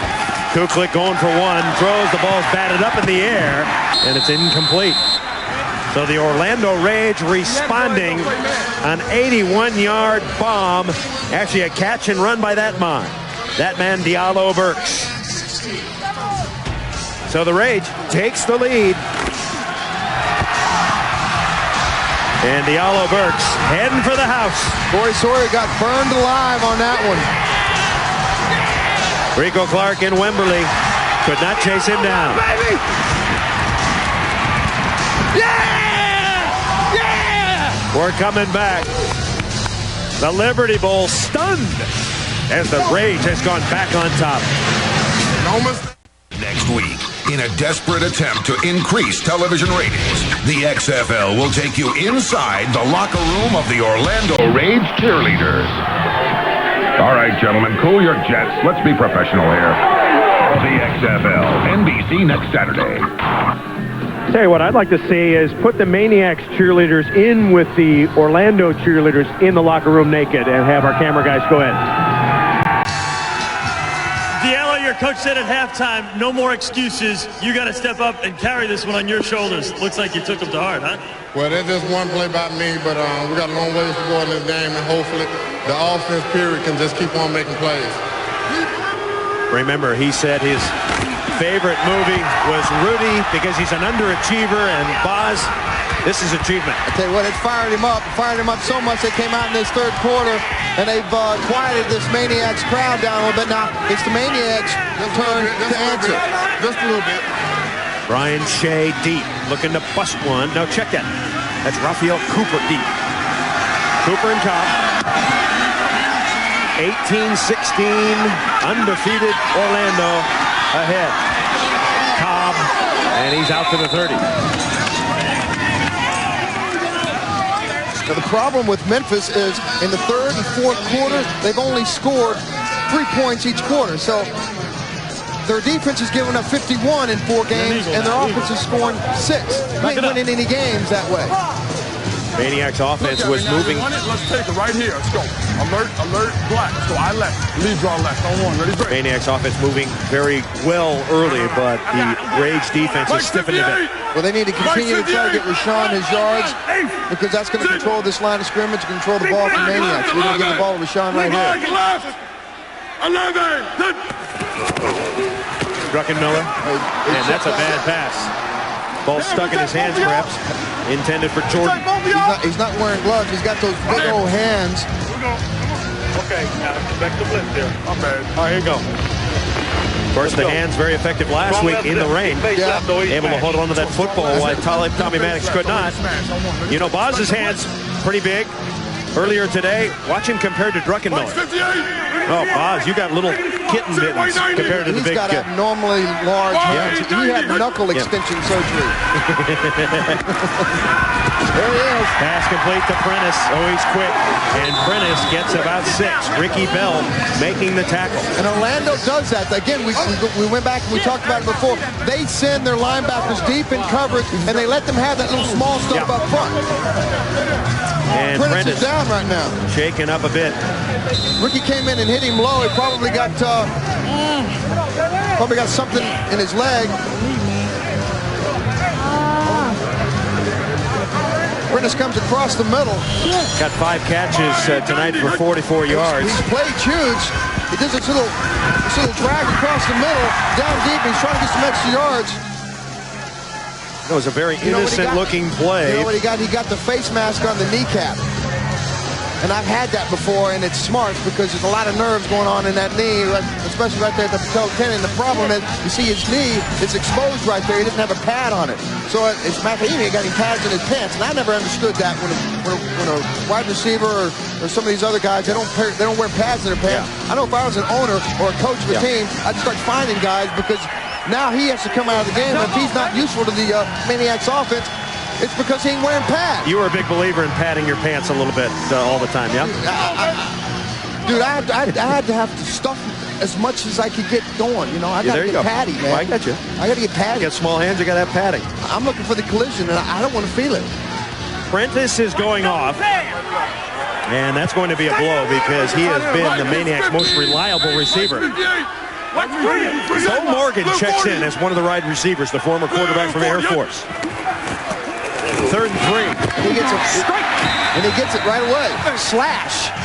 He does it all. He plays a little wide receiver, running back, quarterback, defensive back. He's a return specialist. He was 10th in the Heisman Trophy voting back when he was in the Air Force, and one of the only players to gain 2,000 yards in 2 different seasons. So the guy can play. He's full of talent. Bo Morgan may be the most versatile player in the XFL. And now the Maniacs with a first down. They've completed, or they've converted 6 of 8 on 3rd down. So Druckenmiller's doing a good job. Pass over the middle. And Mark Thomas goes up the ladder and drags it down. Druckenmiller to Thomas. Thomas, a 24-year-old out of Smithfield, North Carolina. And I talked to Jim before the game started. I said, how are you going to get Mark Thomas involved in this game? And he said that the Orlando, they spread their secondary out to the outside, and he's going to try to get Mark Thomas in the seam, try to get him to squat down in the zone or get him to start challenging the safety, and that's exactly what he did on that play. 20-yard reception for Thomas. Another first down. Rashaan Salaam. And Salaam pile drives to the 32. I mean, so strong. And what Galen talked about yesterday is that Rashaan is going to drag our guys to death. Yeah. And as the game goes on and they're continuing to stay close in this contest and they can continue to open up holes inside, you're going to get Rashaan those numbers. Here we go, fellas. Let's go zoom to strong right. You look at the numbers on Salaam. Modest at the moment, but he's capable of breaking one anytime. He'll break one. If you get him a machine, he'll break it. Yep. Set. Blue 80. Blue 80. And the play blown dead. Markers everywhere. Who got that boy to flash? That's a shame, too, because that was a good play. They came back to that in the first half with Jim Kitch and the flat over there. 84 offense for simulating the start of a play. 5-yard penalty. It's still 2nd down.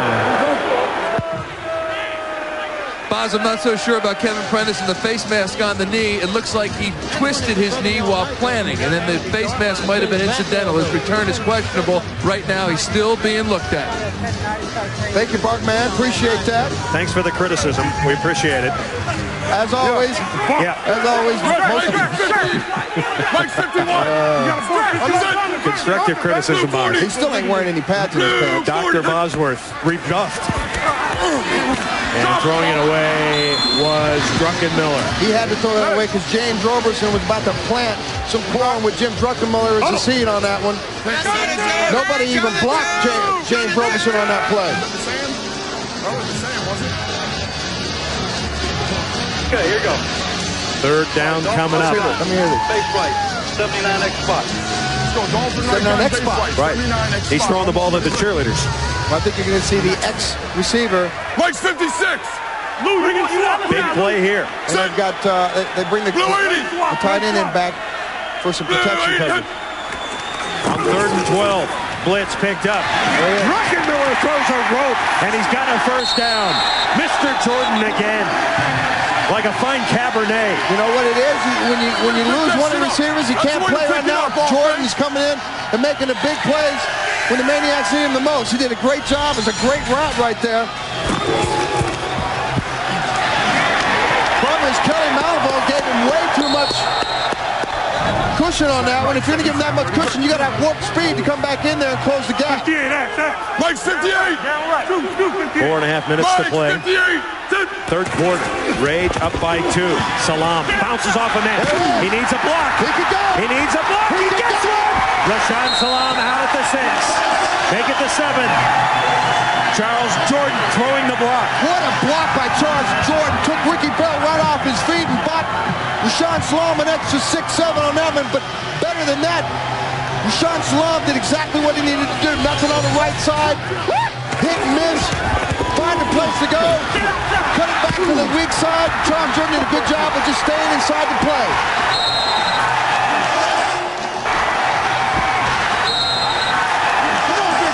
He's up high. Salam now 78 yards. He got 17 of it on that last play.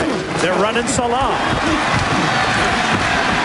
How much does this wear on the Orlando defense to be pounded like this? Well, Orlando's defense on their front 7, they're kind of light anyway. And the Memphis Maniax offensive line, I mean, they're overloaded with weight up there. And so as the longer the game goes on, they're going to continue to grind and drive this ball out here. All right, here we go. I right. Take guy right, pitch left. On 1. Ready, Brick. Ready for black. You got Harry Boatswain, which they've been running behind all day. 58. 330 pounds, and I think that's forgiven. So we ate for lunch. Pitch the ball out to Salam. He's got a break. He jumps into the end zone. Touchdown. That's a touchdown. The ball came loose later. I'm telling you, if I'm Kippy Brown, I'm sewing his fingers together and I'm putting the net on him. I'm doing everything I can because that ball squirts out too much with Rashaan. You got a flag on the play. And we may have the preliminary indication is holding. Beautifully executed, Boz. Definitely into the end zone. Holding offense number 77.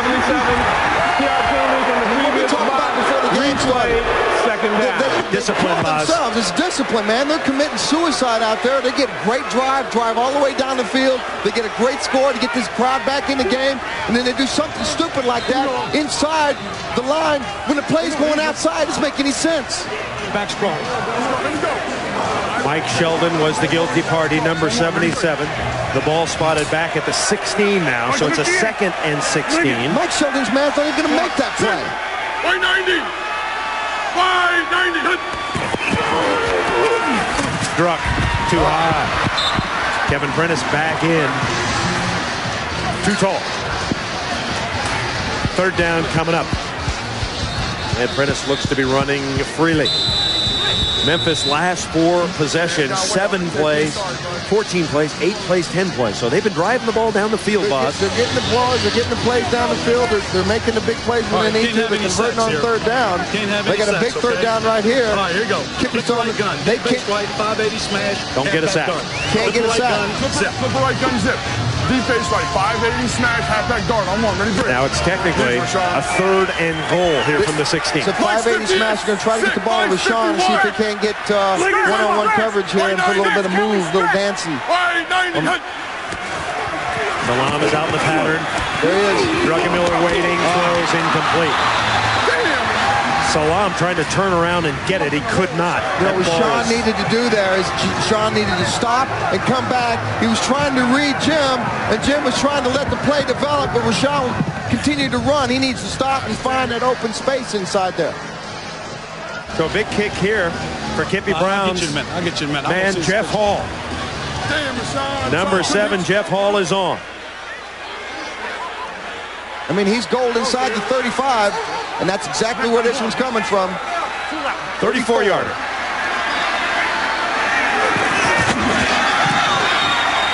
It's up. He's shining. He got it. He's good. And that's 18 carat. Hey.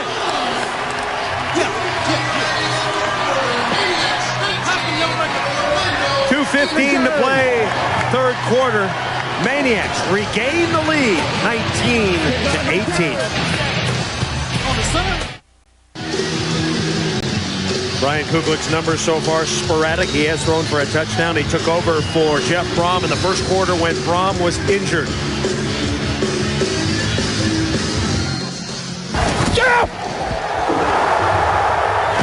Just with team doctor Ronald Brown. He has told me, just got off the phone from the hospital, x-rays have come back clean. There is no fracture. Right now the diagnosis is a concussion and a cervical sprain. But how tough is Jeff Brom? You need to go cross the street. That's what.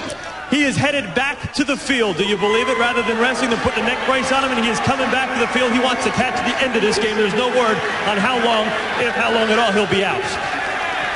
You better hide his uniform, because I know Jeff, he'll try to sneak that sucker on, maybe under a different number, but he'll try to get back on the field. Hey, he wants to come back because we've got a good one going. 2:15 to play. The Maniacs 19, the Rage 18. Maniacs set to kick off. And, of course, this is Jeff Hall, known more as a place kicker kickoff man. That one's high and short. Returnable at the 15. Mike Black with a cutback, and he brings it out beyond the 30-yard line. Next Sunday at 4 p.m. on TNN, we have a good game for you. The New Jersey Hitmen will take on the San Francisco Demons. That should be a thriller.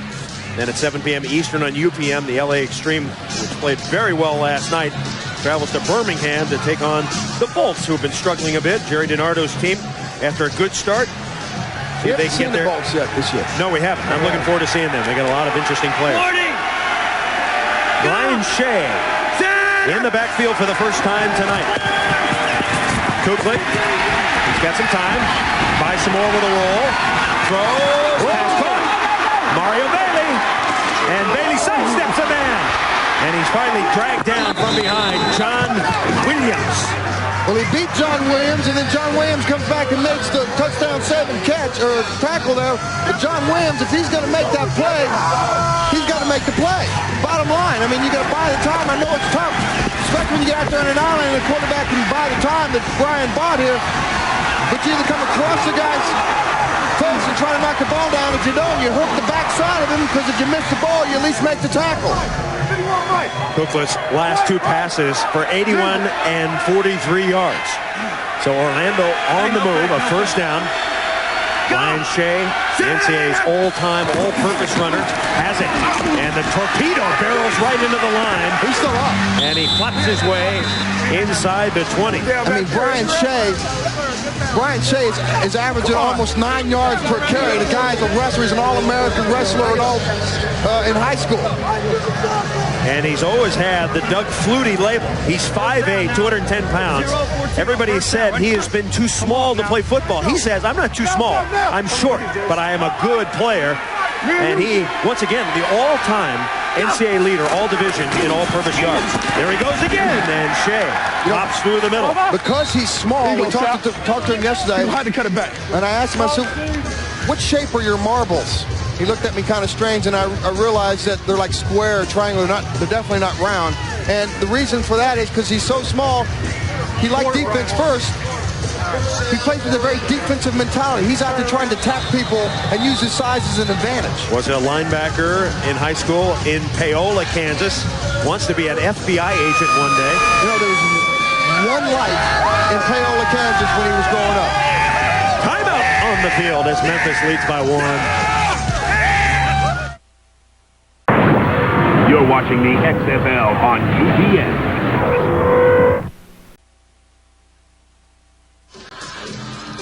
Memphis leading here at the start of the fourth quarter, 19-18.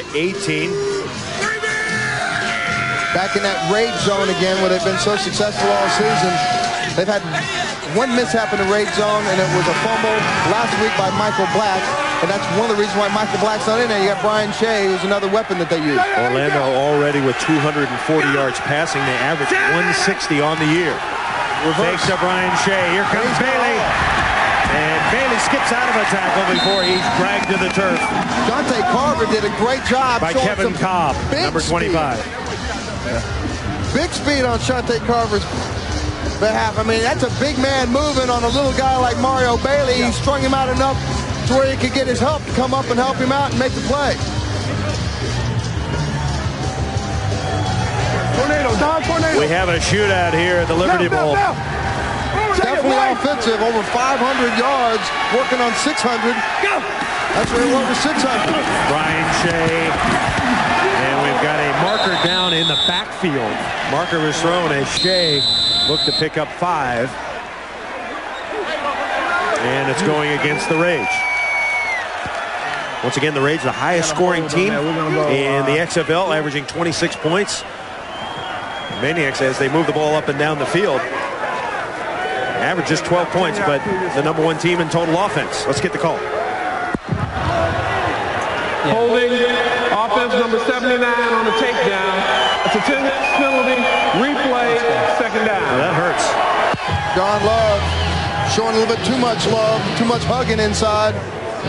The offensive line for Orlando, Dan Collins at left tackle, Jason Gamble left guard, Garen Patrick is the center, replacing Cal Dixon tonight, who's out with a torn bicep. Sean Love, Jeremy Akers, Lawrence Hart along the front wall.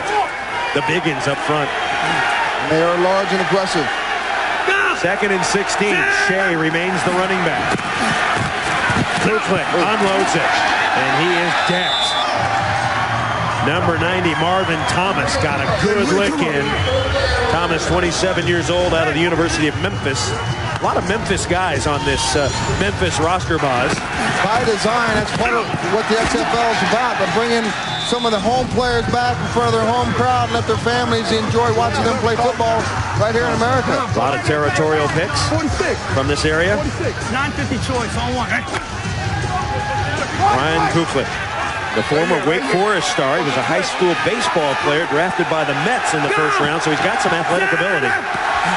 3rd and 16. Kuklik guns it incomplete. He got a little low. That was low. Kevin Swain was there, but he couldn't pick it off the grass. Well, a few times when they get down inside the red zone where they self-destruct themselves, they're going to come away with an attempt at a field goal here. They've only had 1 field goal inside the red zone. Jay Taylor was perfect before that last miss. So Jay Taylor, who came in 4 for 4. You know, when you make them, the goalposts look a lot closer. When you miss them, they look a lot farther away. And right now, that thing looks like it's about 60 yards away. He missed from 42. This is a 39-yard attempt. He rims it, and it's good. Now they're close again. So once again, a lead change as Orlando goes back on top. That is our 5th lead change tonight here in the Liberty Bowl. We're going to have more for you. 4th quarter. The Maniacs and the Rage. You're watching XFL on UPN. By Wolverine DuraShocks, the world's most comfortable boots and shoes. Guaranteed or your money back. And by the United States Army, an army of one.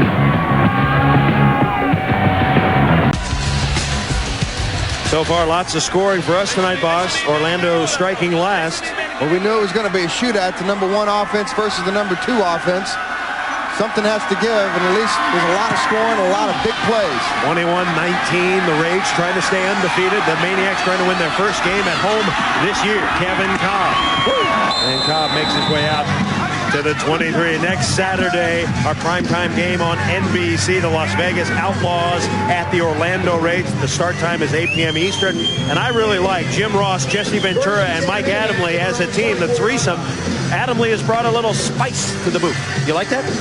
You know what? You got Mike Adamle who comes in and he knows football and he's very, very good. And you know, Mike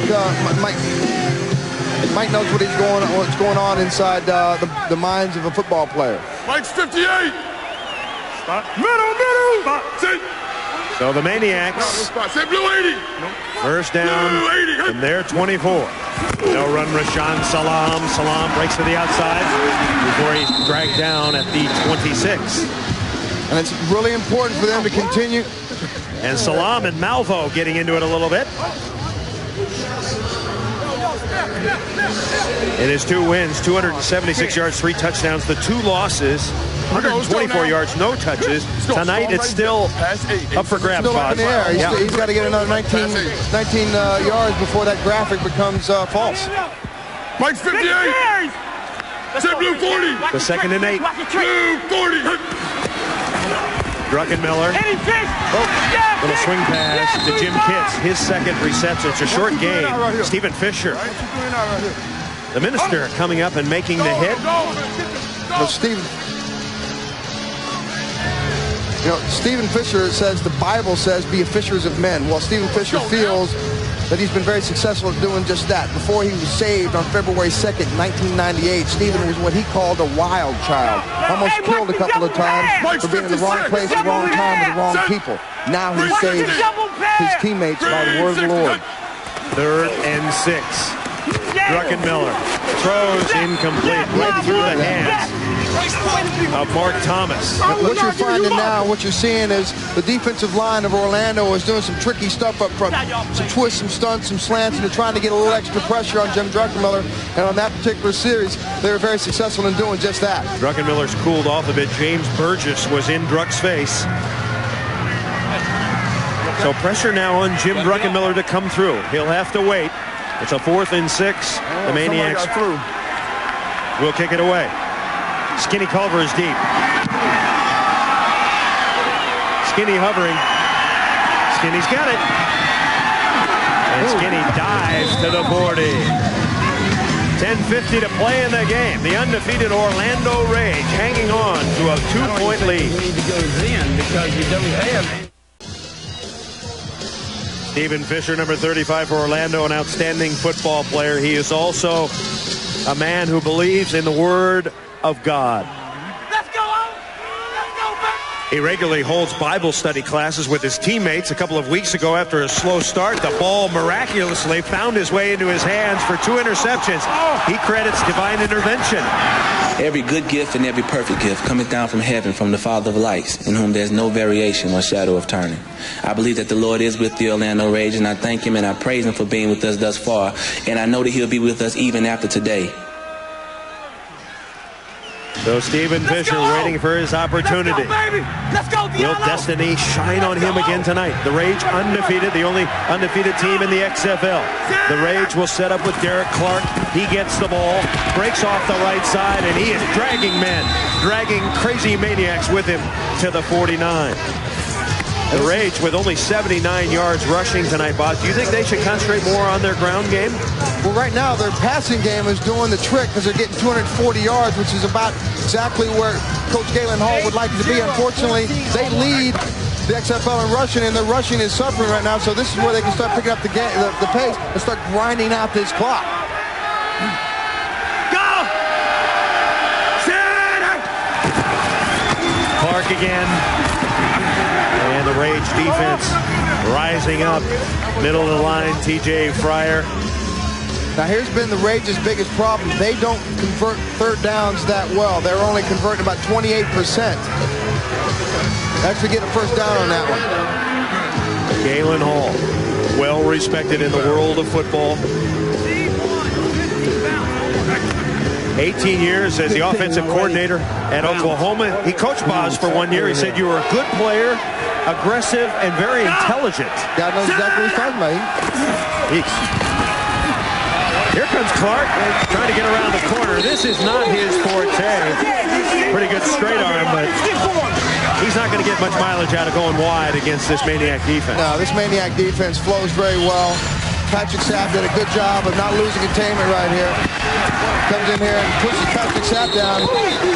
But John Williams, who tells me he can bench press 375, bench pressed his butt right out of bounds. Angle gas.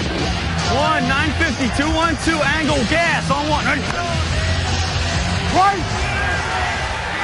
John Williams, one of the corners. Rico Clark, the other one. Pressure on them now. 2nd and 7. Looking Williams' way, pass incomplete. Shaka back in the backfield of the Orlando Rage, man. He might as well pitch tent back there and start paying mortgage rent. Shante Carver is his given name. I mean, Shante comes off the corner like he just ate a big-ass bowl of beans, and he's been doing it all night long, exploding on their Orlando Rage quarterbacks. What we got? It was that man who knocked out Jeff Brom in the 1st quarter on a legal hit. A tough hit, but a legal hit. Now Kuklik, 3rd and 7. Crowd comes alive. 25. That 3rd down conversion problem. They're going to blitz him. They're going to blitz him. Kuklik's got time.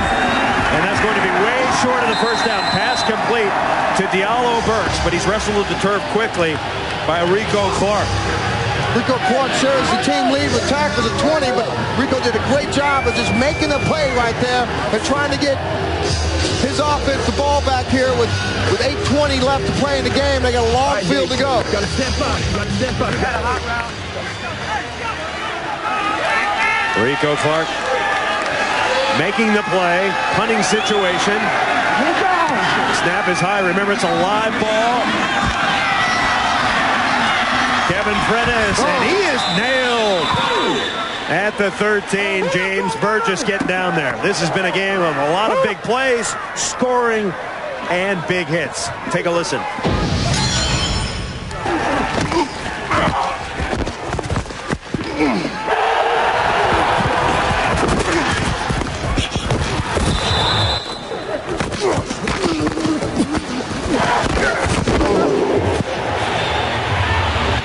That's why here in the XFL we care to give only the very best. Rest in peace. So now, what can Jim Druckenmiller do? He's going to hand the ball to Salam. He's trying to work his way. Got no place to go. Still, he gets a couple. Someone barking down there. Might be Alexander. That's James Burgess. He's got that Miami of Florida.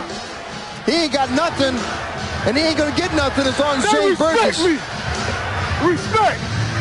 It's funny, that's exactly what Rashawn said last week about the LA defense. He didn't respect them.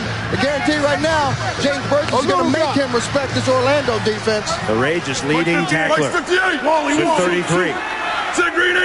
Second and 90, got a yard. Take the Salam.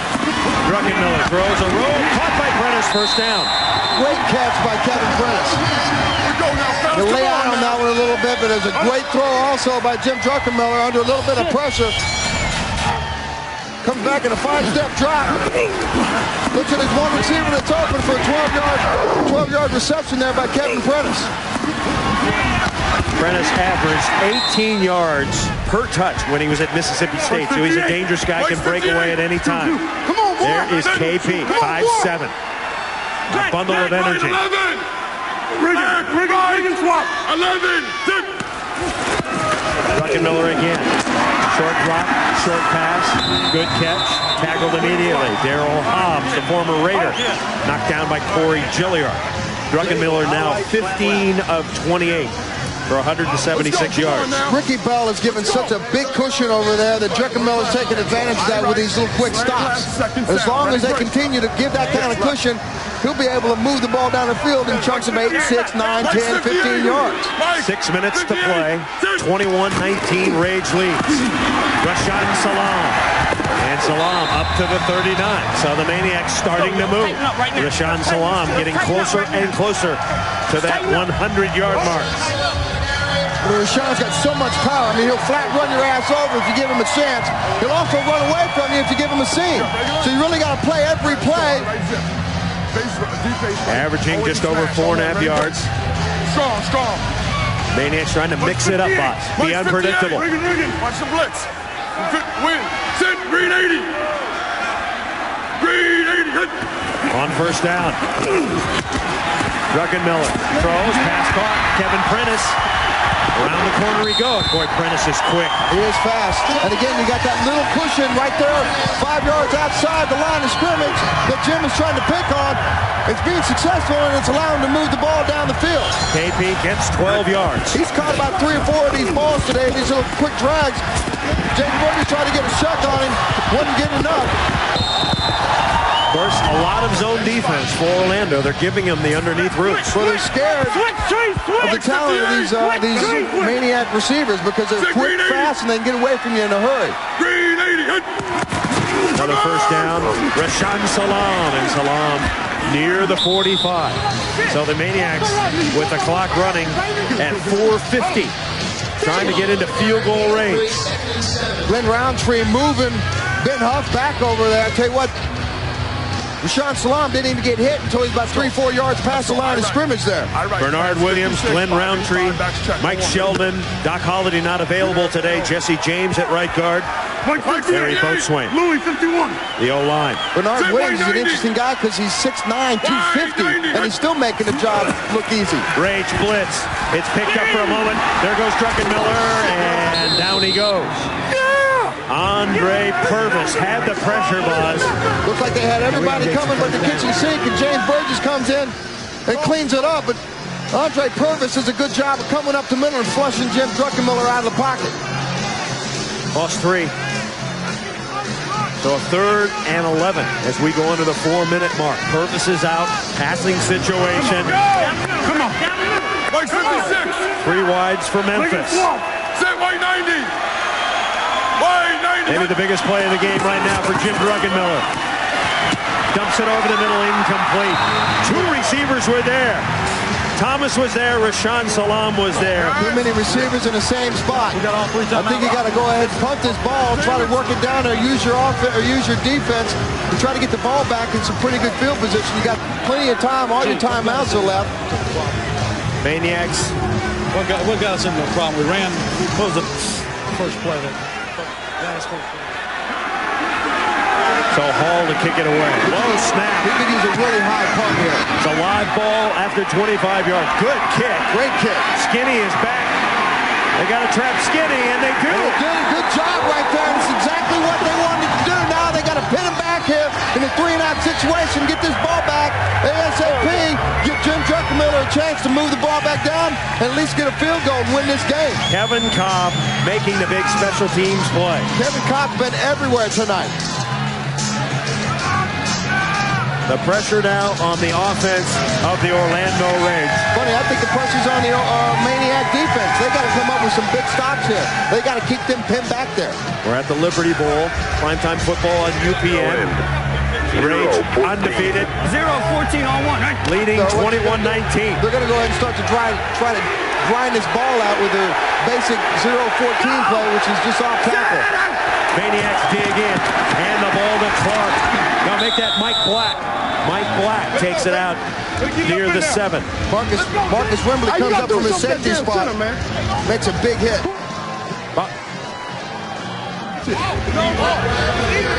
How long do you let it run before you start calling your 3 timeouts, boss? Oh, you got plenty of time right now. Okay. I think you go maybe after this play right here, they got a 2-minute warning. I think you call a timeout before the 2-minute warning if you can stop them and hold them to a 3rd down and long here. 2nd and 7. Brian Kuklik. Once again, Black. And Black takes it out. That's going to be about a yard short of the first down. Too many yards. Marcus Wembley makes a stop again. 2:08, 2:07 clock counting down. It's going to be a 3rd and 1. So they're going to let it run to the 2-minute warning. And we're going to take a quick break. We're coming back. The Rage leading 21-19.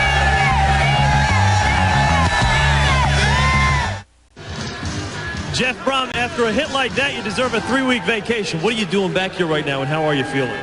Feeling pretty good. The neck's a little sore. Just have a cervical sprain, but it's something that's not too serious. And, it was just a good hard hit, and those things happen in football. And I'll be back. Well, you may or may not like this, but your replacement is having a heck of a game. Have you been coaching him along the way? He's a good quarterback, and he has a good mentality. He approaches the game well, and I knew when he went in there, we'd do it. And I don't know if you know this or not, but after you took the hit, you did get a touchdown pass out of it. That helped the injury a little bit. It helped soften the blow, so to speak. So Jeff Brom back on the field. Shante Carver delivered the hit, and now Shante has to get his defense ready. 3rd and 1. He needs to deliver one more big hit, get this ball back in the Maniacs' offensive hands. The Orlando Rage with 2 minutes to play. Mike Black is the running back. They hand it to Black, and he's hit. And it's going to be very close. He may have gotten it with forward lean. Did he get it? Hogan's was there. Bring it in. Let's see where they mark it. Oh, that was not a good mark, Boz. That's a Maniac mark right there. Let's see. It's going to be extremely close. That's going to be really close right there. What do you say, Boz? You've got good vision. I think he's short. It looks like he's short. I say he's short from the other side. If you're going to say he's short, I'm going to say he's got it. That's the kind of guy I am.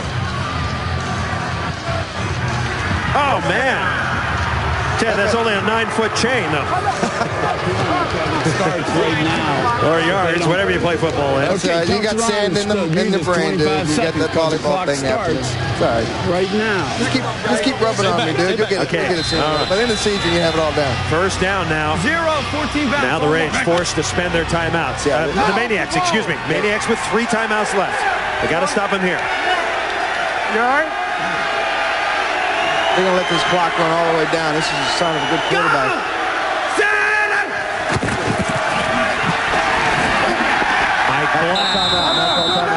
I'll take it.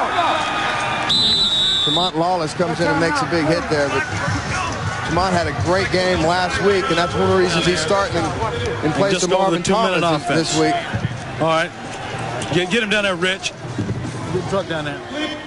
Don't forget, next Saturday, prime time, the Las Vegas Outlaws, the best defense in the XFL, the Orlando Rage, the best offense in the XFL. Don't forget the cheerleaders. Don't forget the cheerleaders in the, thank you, Brian Bosworth.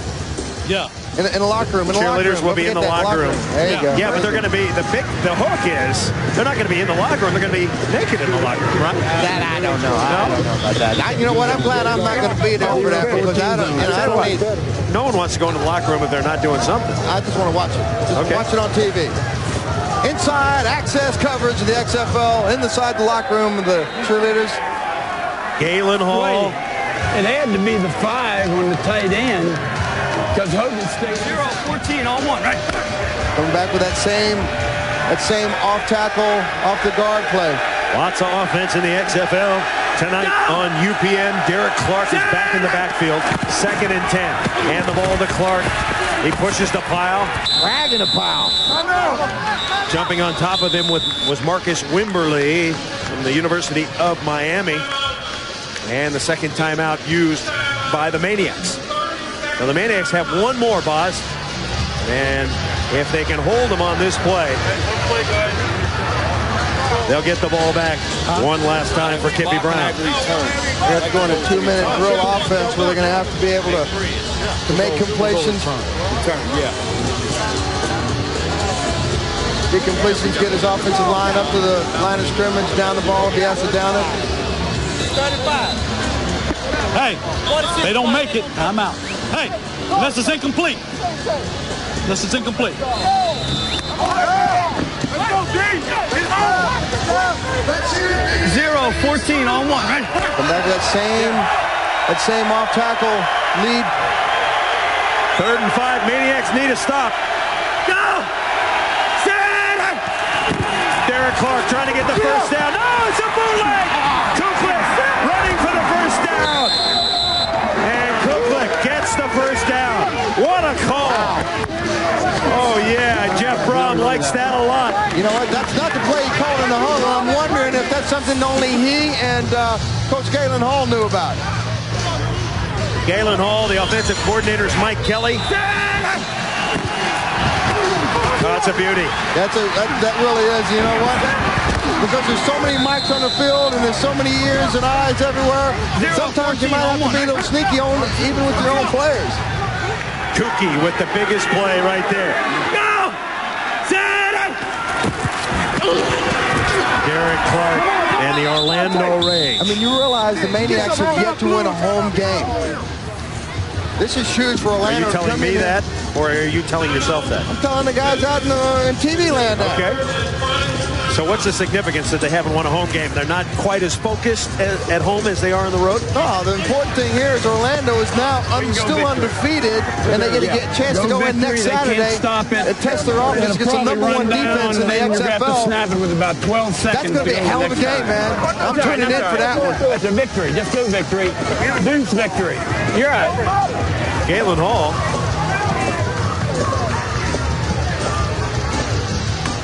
Jeff Brom knocked out of the game in the first quarter. And you know what? The production didn't fall off that much in production. Kuklik really believes in what he can do. Galen Hall believes in what Kuklik can do. Now this Orlando offense believes in what Kuklik can do. It'll be interesting next week as they start lighting up the fire of the Las Vegas Outlaws. Maniacs are out of timeouts, and the Rage will take the knee. And you can hear the players saying it's over. Start divvying up the cash. That's a $100,000 win on the road. So the Orlando Rage, you got to hand it to them, Oz. They seem to be able to find a way to win. The Kippy Browns team gave it everything they had. Very well, guys. Great job. And the great run. Enjoy it, guys. By the Orlando Rage continues. Set to go to 5-0 in 16 seconds. Go! One more kneel down, and that should do it.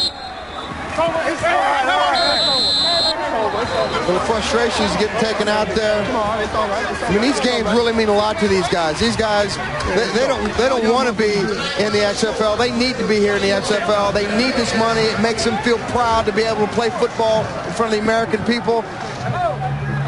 Allowing us to come into their homes. You got a hell of a team, guys. Appreciate it. You got a hell of a team. Galen Hall, Kevin Brown.